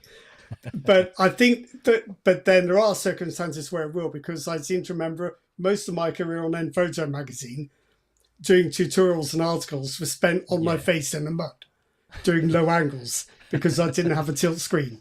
So it's pros and cons. But I do like the idea of a fixed screen in a perverse kind of way. It's just simpler. It is. And also more robust as well, like when it comes to knocks and dropping the thing, like it's less likely to break. If you've got a hinge and some sort of joint somewhere, it's a lot more, it's more high risk of actually breaking it and be costly repair as a result. So, and also weather sealness. This is a weather seal. Don't forget weather seal. When you have a fixed screen, it's a lot more robust when it comes to weather sealness and waterproofness, because it's flat, it's fixed, it doesn't move, so things should be a lot tighter and a lot harder to get the moisture penetrating the body into the body, for instance. I think it will be better. I just looking at one of the comments here. Let's see. This is referring to the earlier message. I thought glass over sensor was standard. That's probably talking about previously, right? So the glass over sensor in most cameras is combines an infrared filter and other stuff, but it's part of the sensor assembly. The glass over the sensor that is being referred to with the Caira Caira. is a separate piece of glass distanced from the sensor assembly. The other advantage of that is that any dust on that bit of glass will be so far out of the depth of focus of the image on the sensor that it just won't appear. So there are advantages to having a sheet of glass some distance away from the sensor. Yeah, let me just try to show that to you guys again. So Yeah. if you just see the sensor just like that, traditionally the glass will be part of the sensor, like you said, will be just part of that little square in the middle. But in this particular case, if we just tilt it, you can clearly see that the sensor's behind the glass by quite some margin. So this glass is in front of it, and it makes it a lot easier and a lot safer, I would say, to clean. It should make dust a lot less apparent too, because it's not so close to the plane of focus. Yes. So I think it's a good idea. It's a really good idea, and I want to see more these things in a lot of different cameras, for instance, because Rob will tell you a story or two about his Fujifilm cameras. Yes, the short version of the story is that, as we all know, mirrorless cameras, the sensor surface is quite close to the lens flange. Closer than I realised when I had an XS10 for a long-term review, because I fumbled fitting a lens, and a lug on the back of the lens actually made contact with the sensor surface. Didn't think that was possible, but I did it and got a right telling off as well, as you can imagine. But yes, you can't. The sensor surface is often so close to the lens mount, so you do have to be a little bit careful. Yeah, and with this type of protection, with the glass in front of it, if you do somehow manage to scratch the lens, scratch the glass or damage it, you just replace the glass. You're not replacing the sensor, which is way more expensive. So this is a very good solution in my eyes, and I just think it's good because you can kind of see that, like you may just have to take out the 4 screws there, basically lift up the mount. You may be able to access this that filters in front of it and change it if somehow something does go wrong. So it's very easy to service, very easy to fix. So I think it's actually a very good idea. But going back to the Esquisse, yes, I do like the idea because I'm trying to get together some example cameras here, because the actual form of a camera, well, it's quite important to me. I don't know how important it is to other people. But why is it that some days I will prefer to go out with this, which is quite basic in terms of controls, than I will with my A7 III? Because this is just a simple box that takes pictures. Does it quite well. But the A7 III does a whole lot of other stuff, which on certain days I just don't want. And I don't want to have it in a way, and I'll don't be carrying this around, which is a bit more of a lump. Yep. So I do like the look of the Esquisse design. Yep, let's move back to that photograph. There you go. Yep. Yeah, it's a very clean design. I do like the design. Being a Leica fan and also Pen F and all the other retro-looking cameras, I think that they have certainly nailed the look of this camera, and it's simple, it's elegant, and it certainly looks the part, to be honest. And so it's gonna be interesting. I'm gonna be keeping a very close tap on this one. So as soon as I get any news or anything, new updates and things, I will definitely report back to you guys. I do hope I will be able to get hold of the camera before they properly launch it, so have a look at it. That would be amazing. If you guys interested, of course, I would probably introduce try to get them over for a live chat maybe at some point as well, so you guys can ask a lot of questions. Speaking of which, I will probably also ask the Caira CEO to come and have a chat with us about his view on AI, and also in terms of photography, why he developed an AI cameras, and so we can ask a lot of questions about this particular camera, and we can all learn a little bit about things in more detail. I try to explain, of course, and he will be a better person to actually explain the whole about the concepts and how the AI would benefit us as photographers or general creatives. So that will be quite interesting. So stay tuned for that. So I'm trying to get hold of everybody, trying to get into this live chat here, so we can all ask questions about photography and their cameras respectively. So that will be very, very interesting. So keeps an eye out on any sort of new announcement from me. So any other questions about this camera? I think that quite a few of you are actually quite interested in the design. I think that it does look beautiful. I think that a lot of people will remark that they'll point to all its shortcomings, what it can't do, what it's not good at, what it doesn't have. Yeah. But I just think that misses the point. There isn't a camera that does everything for everybody. Sometimes you have to have more than one camera. Yeah. And I think there are days when, like, you're on a proper paid for photo shoot, working for a client, where you'll take a different camera. There might be other days when you're out with the family and you haven't got time to concentrate on the camera. You just want something to put in your pocket that's clean, simple, neat, and efficient. Yeah, that's where that comes in. So to say that it can't handle long lenses, or doesn't have subject tracking AF, or whatever else, is kind of missing the point of what it's made to do. It's like blaming your Ferrari that you can't put half a ton of bricks in the boot when you come back from the DIY store. No, you can't. Well, you can just scratch the seat and things like that. But I mean, it's a very loose comparison. But you and I wearing headphones, aren't we, Jimmy? Yes. For this, what do we want our headphones to do? They've only got one job, and that's that. Yeah, it's just to have audio in a closed cup system. We don't want them hooking up to the internet to play some music. Yeah. I don't use an integrated mic on a stalk, because I've got a separate mic for that. I think a lot of people appreciate a clarity of function in a device. Yeah. They'd rather have 3 devices with very clearly defined functions than one device that tries to do everything and ends up being more confusing as a result.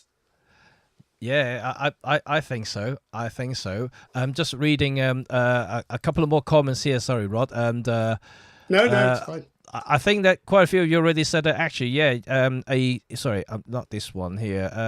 Where is this? I saw someone. Okay, a live chat with the developer would be great. So yeah, stay tuned for that, because I already spoke to Caira's CEO. I think he's very keen to get on board and have a chat with us about the development of the camera, and also the general AI for photography. So it will be good questions, good questioning session for him from us as a user potentially, and so that will be really interesting to see.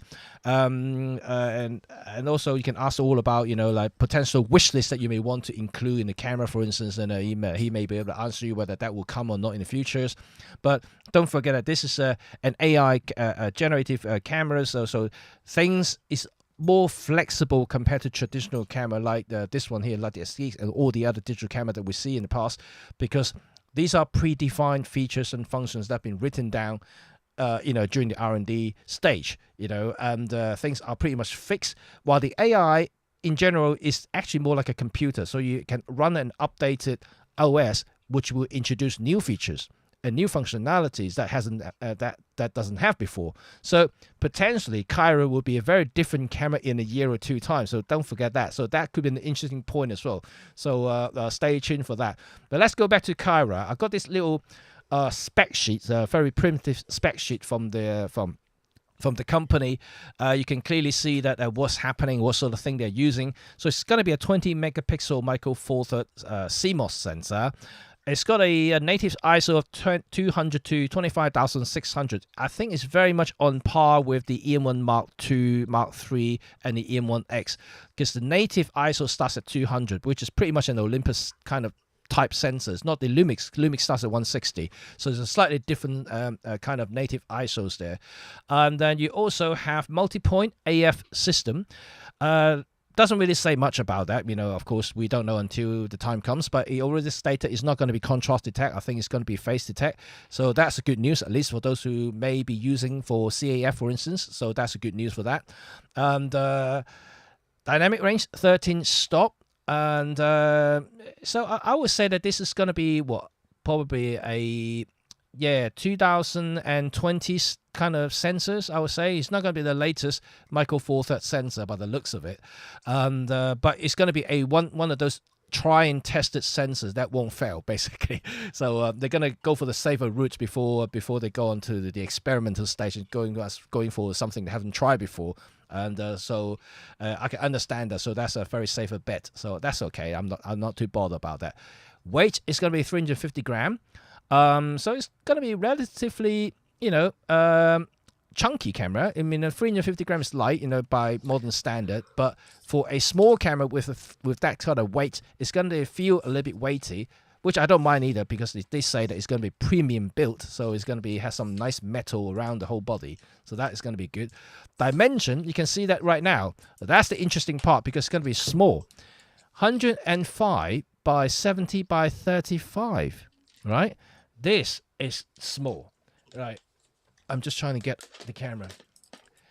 It's roughly the size of this. If I just gonna change it back to our screen here. So, well, actually, more precisely, probably more like GM1, because this is a Micro Four Thirds camera. So it's gonna be, this is the kind of size of the camera, maybe slightly taller and slightly thicker, but in terms of the width, it's going to be very similar to this. Of course, at the back, you have to allow for the EVF on the corner, so that so that means that the height is going to be a little bit taller to accommodate the EVF right here, but in terms of the width, it's going to be very, very similar to this. So this is the size that you'll be expecting to see from this camera. So it's going to be a tiny camera, I can tell you right now. So so with this camera, this size, and 350 gram, you will feel some weight to these things. I think that's still it's about the same weight as the OM 5.2, I think. Yes. But smaller. But smaller. So you will feel the heft or the density of it. So that's going to be interesting.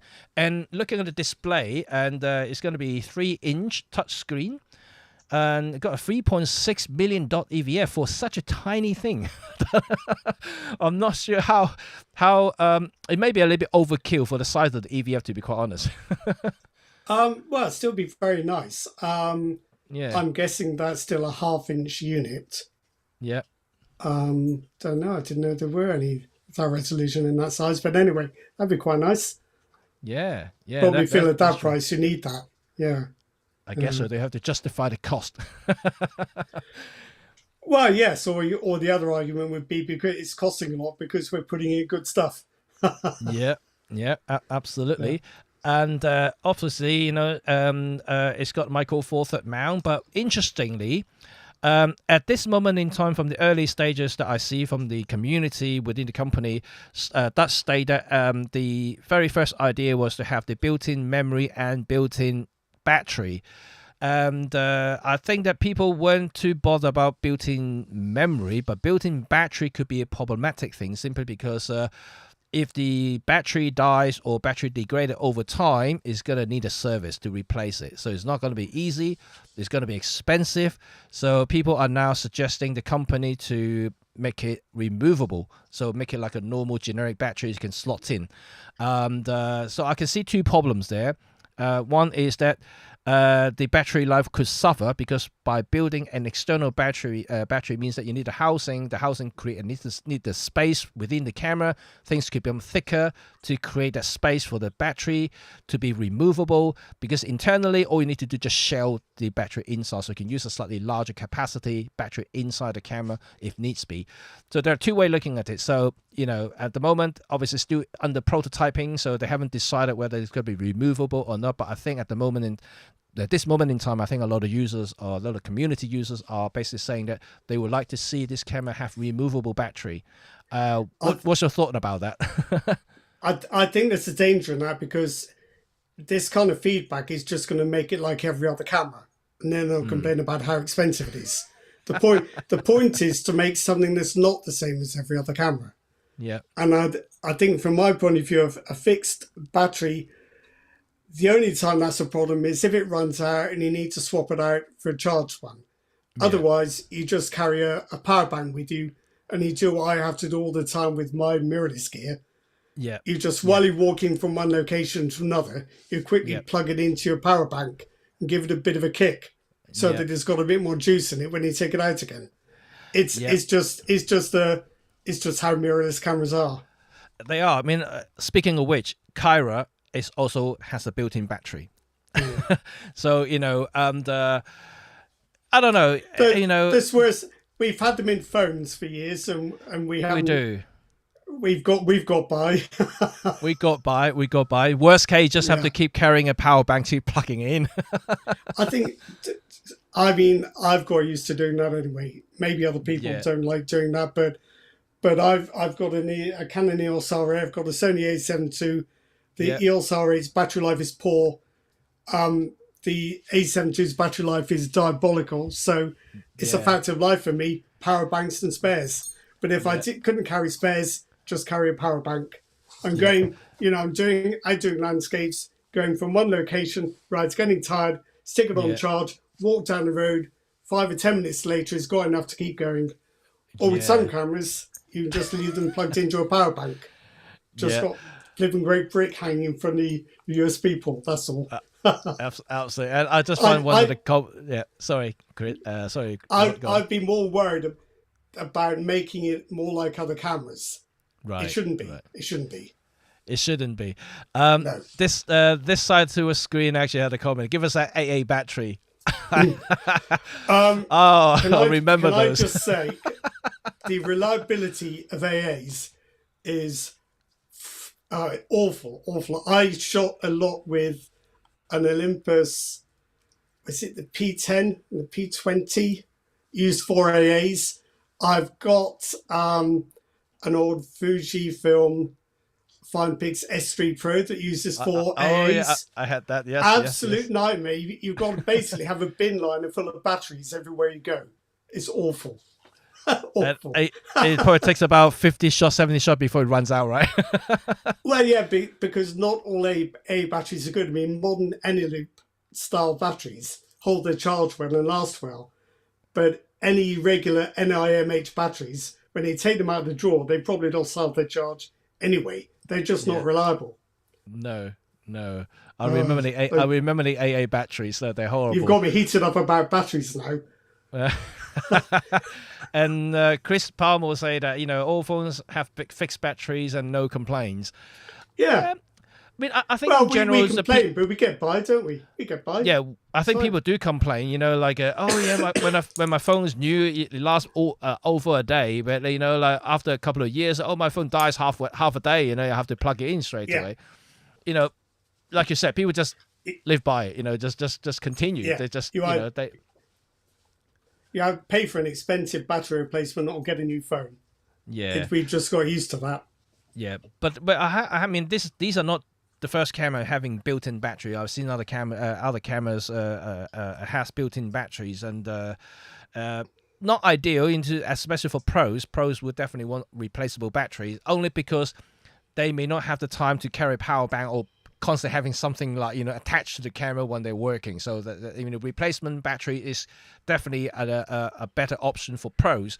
But I would say that in general, like even when I'm just going around, when I'm not really shooting for jobs and professionally, I'm just going out for a day, like like street walks and things like that.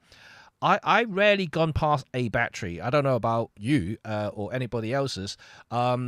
I rarely gone past a battery. Even with the EM5, or OM5, that small battery, I rarely use up the entire battery for the whole day. I just don't see the problem having built-in battery in my own eyes anyway, and I'm quite happy with just keep on using it. And worst case, like you said, I always have a power bank lying in my camera bag anyway to charge my phone. But now it's because everything USB-C, you just plug it in for 15-20 minutes. You're good. You're good for another, I don't know, 50 shots or 60 shots. Yeah. When I pack my Canon gear for a day out, I've always got a hefty power bank in there as well. Yeah. And with my Sony, I've got 4 of those tiny little batteries, and I'll generally get through 2 or 3 of them. You just got to be prepared for this stuff. But I think Owen76 has got it right. We need a wind-up camera. It'd be perfect. So all you do is fold out, handle in the base, give it a quick crank, so it's got enough juice for the next 3 or 4 shots, and you're done. Yeah. And you're done. That'll be cool, right? Carl, hi guys. Would you prefer a bright tiltable display even if it meant the EVF was removed?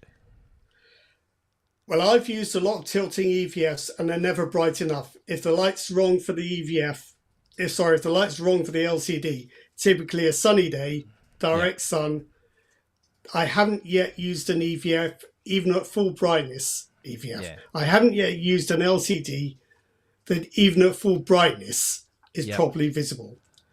You can even some phones struggle, and they've got really classy screens. So there are times, and also if you're looking into the light, it's quite difficult to compose a sunset or a contre-jour shot without an EVF. So I think I'd rather have the EVF. Yeah, I mean, EVF definitely better in very strong light situations. And that's bringing us to the point that, about Caira. I know we've kind of gone back to Caira a little bit. Because it's now using some of the phone. If you got some of the newer one, like the some of the higher end Samsung Android phone or iOS phones, you will find the newer screen is extremely bright. It's very legible, very legible in bright situations. Their screen, obviously, smartphone screens are way, way better than camera screens. So you can kind of replace the EVF in that situations. However, I would still say that because it's external, you're not looking through a window.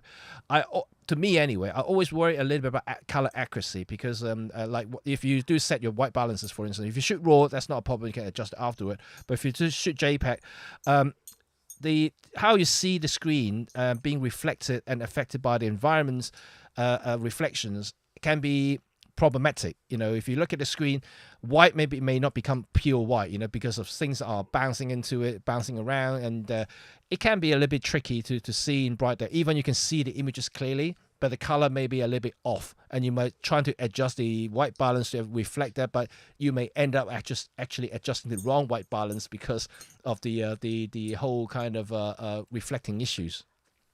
But yeah, that can happen. You can often find yourself adjusting for exposure that you shouldn't be adjusting. You've got your LCD turned up bright because around the sun earlier. You go and take some shots at night, and you think the exposure's right because the image is bright, but it's not. Yeah. But a different thing for me is AI, fine, if you like. Direct connectivity with the phone app, fine, if that's what you want. But for heaven's sake, can we have a bigger screen? Why can't we have a screen the size of the back of the camera? Yes, why can't we? Why can't we? If touchscreen control is that good, who needs buttons?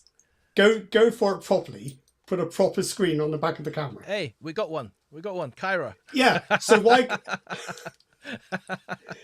Whole screen.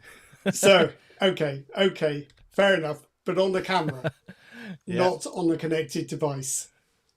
If you want to make cameras better, if you want to do something different, put a proper LCD on. And make it, if you're going to make a video camera, make it a 16:9 screen. It's interesting you mentioned that because how many of you are always frustrated about the screen quality, right? Like we keep saying that we complain about sensor. Well, we want better sensor, we want more resolution, but not many of you are actually asking for better screen. Yeah, and it seems such a basic thing. If you're going to introduce touchscreen control, just go for it properly. Don't have the knobs and buttons. And then put a proper screen on the back of the camera. Yeah. I mean, the Caira is a slightly different scenario, but I think Yeah. cameras in general, what's going on? Why are we stuck with these ridiculous little 3-inch screens? Yeah. I mean, you try and film yourself, present a camera. Yeah. You've got to look at a 3-inch screen Yeah. 6 feet away and Yeah. work out what the little icons mean and whether your audio is clipping. It's I know I've gone off on a tangent, Yeah. but Yeah. Yeah. Yeah. Yeah. if you're going to improve cameras, do something basic. You don't have And to do it with technology. You have to do it with yeah, design. and I also always think camera companies I don't know, when it comes to the engineering side of it, I just don't understand sometimes when they introduce something new, they almost gone back through few steps at the same time, It's right? it's It straight back to the parts bin at the factory. yeah, What have we got already that we can put you on know, it? like a lot of companies now have USB-C in the camera, right? So many of them now.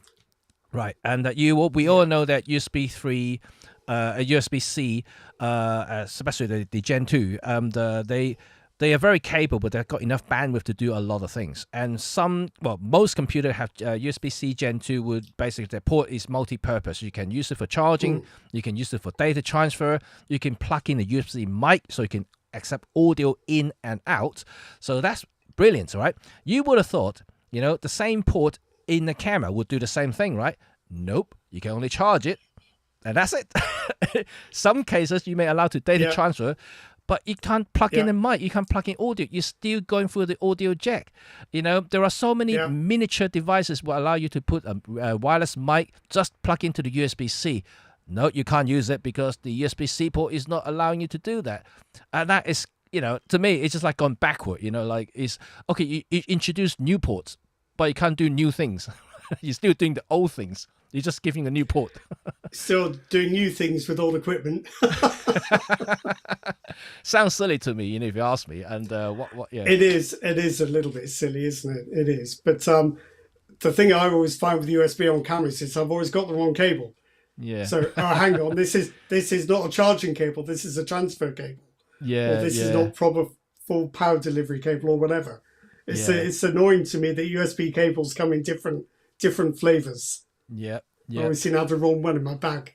And speaking of which, actually, I forgot to mention that there is a USB-C port in the Caira camera. This USB-C port, let's focus. Focus. Yes, focus. No, it's focused on my face, damn it. Product mode. Come on, product mode. There we go. Right.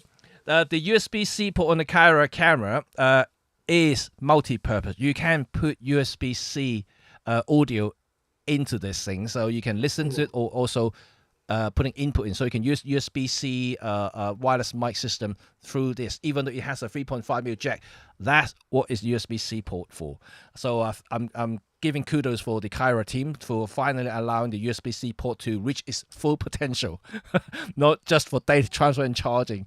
So just answer one question here. Caira are the same people from that camera and just rebranding a new company, right?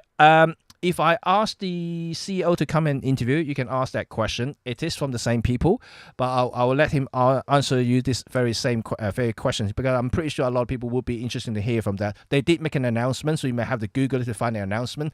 I am not allowed to say too much about that, so unfortunately, I would just let him explain to you. Maybe you can even Google some information about that. There's nothing wrong with that. It's totally fine, and it just there is some issues that they have to resolve and get ironed out. So I'll just leave it at that for this moment in time. But the company is well and functioning, and the camera is continuing to be developed. This one that you see here right now, this is Gen 2. This is a new version. The old version has a clamp at the back for phones, but now you have a MagSafe, so you can now basically magnetically attaching the phone to the camera. No longer needs a clamp, but it does restrict. I think some of you asked before earlier, and this camera is only an iOS camera for this moment in time, because MagSafe is obviously a Apple exclusive. So you can't really use any of the Android phones on it, because even you have a magnetic mount, it may not be very secure that attaching to this point here, because Apple's specification needs to have certain amount of magnets and certain strength of the magnet to call it a MagSafe. So there's some sort of specification that they have to adhere to. That means it's very strong, and the thing is not going to fall out that easily. So Strami, I hope I pronounced that properly, has said maybe screens on camera could be wireless connected and attached to the camera by magnets instead of flip out, or up the user could take off the screen and use it at a different location. Been saying it for years. Thank you. The most obvious design feature any camera could have made, and nobody's done it. You need to be able to take the screen off and use it as a remote. How obvious is that? Nobody's done it.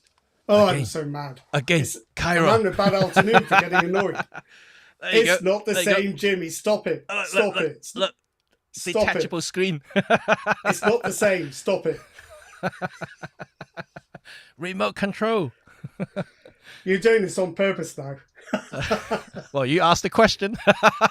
No, I didn't say, why can't we have a camera that needs a phone stuck on the back? I said, why can't we take the screens off our camera?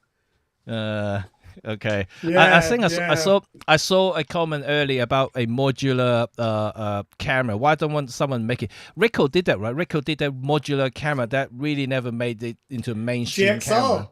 Yes. I love that camera. Loved it. It's brilliant.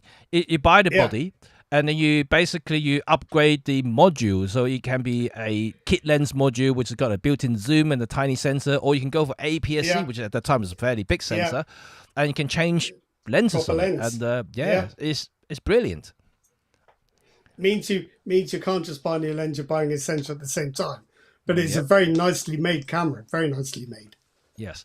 And speaking of upgradability, and that's another thing that so far only one company that properly does allow you to upgrade the internals of your existing camera, and that's Pixie, right? Also from France, right? Pixie is a French company.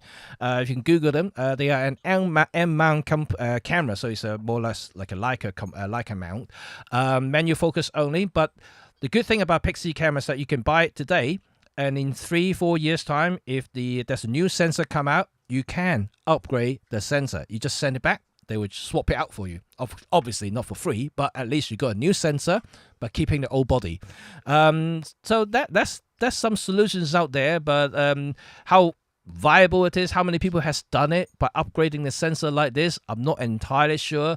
Whether you just basically favor a brand new body with new buttons, new features, I don't know. I think possibly the complication there would be that only the physical shell of the camera wouldn't date, because the circuitry would date, the EVF and LCD technology would date, a lot of things would date. So that simply replacing the sensor might not be enough on its own. But I think the other thing with that is that camera advances have slowed to the point where I think any of us could pick up a camera made 10 years ago and be quite satisfied with what it did. So it's not as if 3 years from now, the camera we've got now is going to be useless. That's going to be interesting. And another new comment coming out is that what you're thinking about upping the pixel density on the Micro Four Third, let's say 30 megapixel or so. Now, get a bigger sensor camera. Sorry. Very honest, very direct. Well, no, I think so, because 20 megapixels, I think, is a bit of a sweet spot for that sensor size. If you go higher, you're going to get more noise. I don't think you're going to get paid back in increased resolution, really. It might work, it might not. But I think most of us are aware that Sony patented a 47 megapixel MFT sensor way back when. I think if that could have been, they'd been able to make that work in a commercial product with a good balance of performance, they would have made it. They haven't, and I think that says something. Yeah, I mean, it's certainly something we'd like to see, but I think when I spoke to the Olympus engineers a few years back now, and I did ask about these questions and whether you'll be using high resolution sensors, and they did say that to me that the heat performance wasn't good, and also there's a lot of noise coming up from the sensor if you push it, and also at the time when they were testing high resolution sensors, they also commented about the rolling shutters issues and all the other issues that associating with it. They're saying that the 20 megapixel they had at the time was pretty much optimal kind of balance between performance and image quality. So that's what they said to me at the time. And obviously Lumix bucked the trend, went up to 25. It's not much. It's another 5 megapixels. It's not much. It's not a huge leap. It isn't, and but you also have to think about it's very different architectures. Well, the Lumix sensor is a traditional CMOS sensors, and the 20 megapixel that now OM system uses are BSI sensors, which have a much faster readout. So it's a very different type of camera. Yeah, it's very different camera and for different type of purpose. So if you want speed, the BSI sensor, stack sensor is going to be way better than the 25 megapixels. It's got resolution. The sensor I have to say, because I used both the G9 Mark II and also GX7. It's got a lot of detail for 25, but at the same time, I think that it simply doesn't have that speed. If you use it, let's say if you shoot silent shutter speed, electronic shutter, for instance. If you pan really quickly, you will see the difference between the BSI stack sensor and the CMOS sensor. The difference is huge and significant. If you use it in video, it's even more prominent if you do rolling shutters and things like that.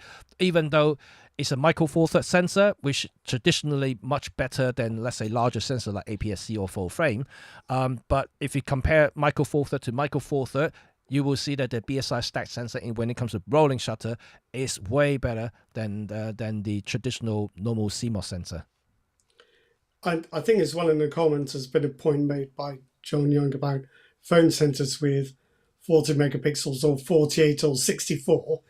They're tiny sensors with a very high pixel density, but in almost all the modes, they use pixel binning for a proper balance of image quality, dynamic range and noise performance. The high resolutions are rarely used. They're almost always pixel binned.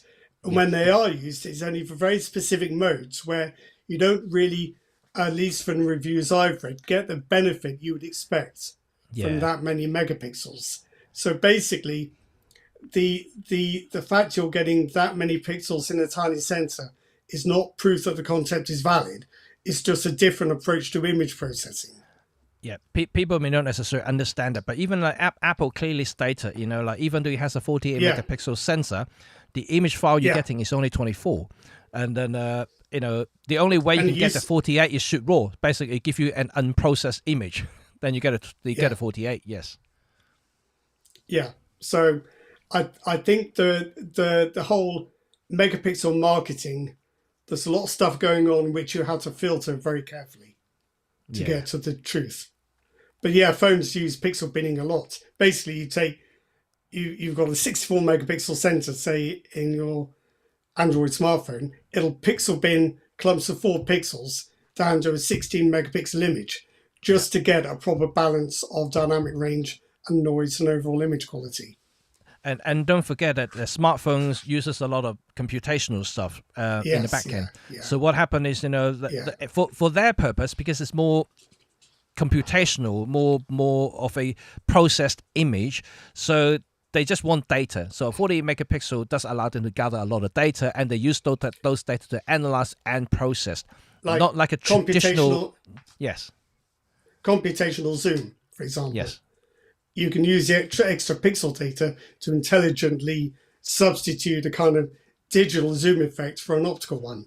So it's a lot of stuff going on we don't get to see on the surface, which justifies the higher resolution. It's not simply to be able to capture 64 or 48 megapixel images. That's not exactly what it's for. No, and to be quite frank as well, those are obviously marketing numbers, right? Give you big numbers to kind of wow you. 48 megapixel, 100 megapixel on a smartphone. But in reality, most people just do look at the images through the screen, and everything that you see on the screen on the smartphone is being optimized to show it that way.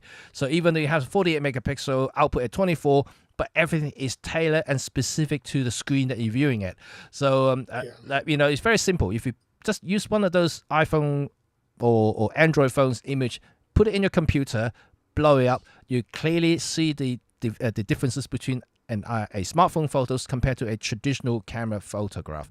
In terms of detail, resolutions, and the dynamic range is very, very different. Yeah, it is.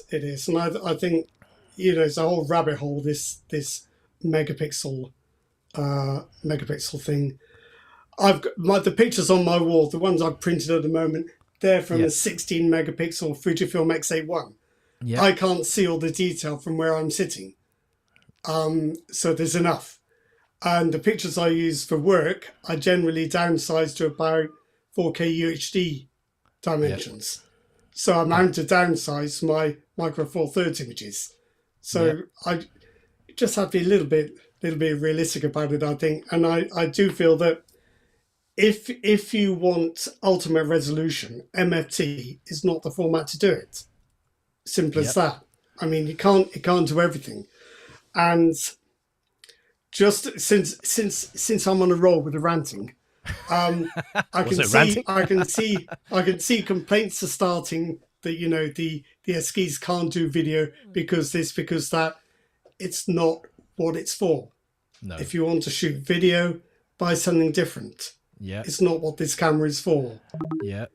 It's again, it's trying to avoid this thing where every camera, to be any good at all, has to be able to do everything. That's just not going to happen. Yeah, I mean, like we said earlier, right? Whenever a new product comes out, don't think that you can do everything that you want, and because they are aiming for different people. If it's yours, if it's suitable for you, then it's suitable for you. If it's not, it's not. It's simple as that. I never see one camera can do everything that I want. But there will be a camera that is suitable for me for a certain occasion, for instance. Yes. So if I want to travel, exactly. If I want to travel light, Yeah. then I go for Micro Four Thirds every single time, right? Just something light, one of the small primes, and can go and travel for weeks without having to have the burden on my shoulders or back, and or tough situations because they're all weather sealed. Take the Pro lenses and the Micro Four Thirds. It always works for me. But if I want high resolution, more and things like that, then of course I'll go for a high resolution camera, which is a different system altogether, and so forth, right? You've got different system, different camera for different photography. Can I just run a technical question past you, Jimmy? Yeah. David Black is saying, I believe the DJI Pro 5 uses 100 quad bare MFT sensor, 100 megapixel.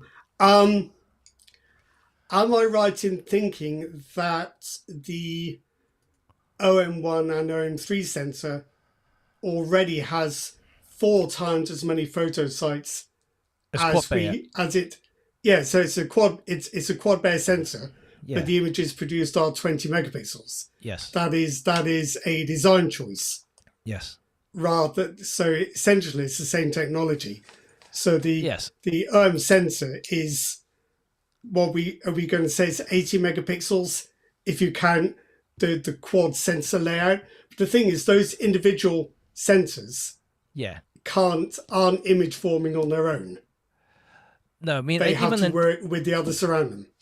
I mean, even with the DJI drone, the new DJI Pro, and what was it, Mavic 4? Yeah, Mavic 4. To get the 100 megapixel image file, there's a special setting you have to do. Otherwise, it's going to be outputting 25. So it's the same thing. They're just enabling the option for you to choose to have a high resolution file. In essence, but whether you're going to gain the same quality, because having quad bare is obviously trying to it's doing a lot of clever things behind the scene to give you the best image quality. Yeah. So if you're just getting a raw 100 megapixel, you may not actually gain the best solutions out there. Depending on the situations, of course, the lighting conditions and everything like that. It may sound great to have 100 megapixel, but in reality, it may not actually get the best quality of image. They probably need to work in groups of 4 to produce proper pixels in your digital images of any kind of quality. Yeah, so just be mindful of that. Obviously, it's just like all things. Everything's is really depending on the situations, the shooting situations, the lights, and everything like that. And the sensor works the same way. It's got And so much dynamic range you can play with, so much highlight and shadow you can recover, for instance, or being recorded. It just have to be playing within the limits, and you can get the file that you want. I think as well, Captain Velper, again, apologies if I said that wrong, makes a good point about lenses. While sensors may be scalable, it seems indefinitely, lenses Yeah, aren't. They have finite resolution yeah, according to the size of the glass elements and how much you're trying to enlarge the image. Because even with digital imaging, you are enlarging an image optically. So with the yeah, smartphone yeah, sensor, which is like that big, when you want to have an image that big, the degree of enlargement is placing huge demands on the optical system, which has yes, finite resolving power. Smaller systems can resolve less than larger systems. So there are limits. I think phones get around it with a great deal of very clever computational imaging, sharpening, and processing, yeah. which most cameras don't really have that kind of power or Mm, control. But it is a point. The smaller the sensor, the yeah. more difficult it is to be able to get optical resolution from the lenses.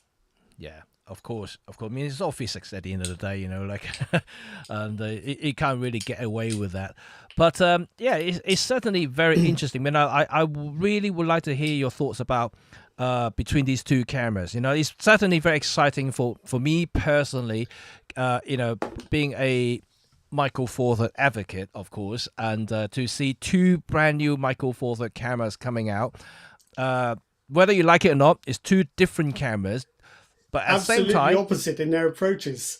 yeah, it's interesting to two really opposite directions, being introduced to the world via two brand new companies that nobody has heard of, and also, quite importantly, one from the UK as well, being British, of course, is quite proud that we have a homegrown kind of company making cameras, and of course, another one that is pretty looking cameras from France, and it's going to be very interesting to see.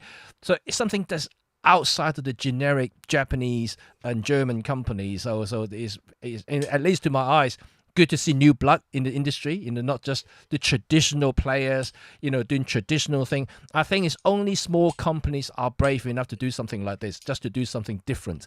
The traditional companies are too worried that they're going to do something wrong. So they're just going to play safe most of the time. They just keep within the recipe that they know is going to work. Obviously, there'll be a lot of, because most of these companies will be public companies, they worry about shareholders, investments and return and profits and things like that. So a lot of restraint to the R&D, to ideas, generations, to realization of the ideas. It's all being restricted by policies and things. So And good. by brand image and corporate strategy. Yeah, You know, absolutely. McDonald's is always going to make burgers and nuggets, isn't it? Yep. Shouldn't expect anything else. No fish and chip, unfortunately. Well, you can have a fillet of fish, but it's not Yeah, the yeah, it's same. not, Not the no, same. not the same, not the same, No. not the same. So it's really good to see good, two new company have two new approaches to photography, and also within the Michael Four Thirds spectrum. Certainly very very keen to see the final product. I mean, I already have one that I can play with right now, although it's prototype. I'm really quite keen to see the French camera as well at some point. Hopefully they were finishing prototyping sometime in the middle of next year, then hopefully they will have some press samples that we'll be able to send out to have a go at it, and that'll be quite interesting. And of course, I would continue to support the existing companies, and the OM System, Lumix. Hopefully we'll hear something from Lumix. I already know OM System is working very hard for the next product, so you're going to be very excited to see something in 2026, that's for sure. Yeah, I was going to say Well, something. if Panasonic can relaunch the G90 as the Yeah, G97, yeah. maybe they can relaunch the GX9 as the GX9D or GX92. So Panasonic has shown some willingness to bring Yeah, back older products. Yeah, well, I'm hoping to see something from Lumix, and maybe bring back some of the kind of older body shape that we all like. Like the original G9 Mark One body shape. I love the body. I still have no idea why they were gone for the S5 bodies for the G9 Mark Two. It's still beyond. That's still beyond me. That's still beyond me. It's like Sony only going to make Yeah. one body. That'll be enough. For everything. For everything. Well, credit to Nikon. Yeah. What's the new one called? The ZR. The ZR, yeah. It's a new design. It's a new design. Is. It's a It's box got camera. 4-inch screen. 4-inch Yeah. screen. Well, Can we essentially, even it's a red, imagine such things? essentially it's a stripped down red camera, right? That's what it is. Yeah, but at least they've made the effort to adapt the physical Yeah. design Yeah. towards yeah, what that's it's true. meant to do. That's true. That's So true. So that's we'll see. That's definitely very good. But yeah, so it's good. It's a good chat today. And I think I'm going to wrap up here now. It's coming up to 2 hours point. It's very interesting chat today. I'm pretty sure that you guys would all agree. I can see that all the people getting a bit animated and start talking about all this camera stuff. So that's Quick, let's run. Yeah, that's really, really good to see. And I'm also very glad to see that you guys are quite keen on looking at the new camera, like the Caira here, and also the new I can't pronounce that camera. Esquisse camera. Do you know what? I used to make scratch build models. So I might take the images. Might take the images you've put up there and try and fabricate one to show you. All right. Okay. That would be cool. That would be cool. But yes. So good things. 2 new Micro Four Third camera coming out soon. One is definitely coming because already have the prototype here. The other one is being prototyping. That's definitely going to come hopefully at some point 2026. So good news for Micro Four Third. We all think that Micro Four Third is a little bit kind of gone a bit stale and a bit stagnant over the last few years. And so it is a very exciting thing for me to talk about it because they are new, and not only just new camera, but also new approaches to photography. Whether you like it or not, that's very personal. Only time will tell which idea is going to be blossoming in the future. And I don't want any of them to go under. I want them to success, as their own kind of way and own company, and hoping to find their own players or own users to do this sort of thing. So it'll be interesting. It'll be interesting to see that. So. Anyway, very good, very fun. And let us know in the comment section below after the chat today, and let us know your thoughts about these 2 cameras. What sort of thing you would like to see from, let's say, an AI company to do or not do. Also, at the same time, the traditional kind of looking French cameras. What sort of thing you would like them to add? Maybe I have some links in the description. You can check out individual companies so you can learn a little bit more about them. You can even join the communities and start, putting some ideas through them as well. I'm pretty sure they're going to listen to all of that for the prototyping, so that is going to be very interesting. And for those who missed our chat altogether, if you join a bit late, you want to listen to our earlier discussion and chat, you can welcome to listen to the whole thing or rewatch the whole thing again through the YouTube Music app or YouTube. Just go back to this page here and just relaunch it. You're going to start from the beginning. So that's very simple, very simple. For everybody else, I would like to say thank you for joining us, and thank you, Rod, once again. We're going to see each other again next week, same time, hopefully, no delay. and we're going to talk about another subject, another topic altogether. But if you've got any idea, any things that you would like to talk about, whether it's going to be photography, whether it's going to be gear, please do let us know in the comment section below. We're going to bring up something that you would like to hear and discuss altogether. Right? Okay, thank you very much for watching and listening. I will see you all very soon. Bye for now.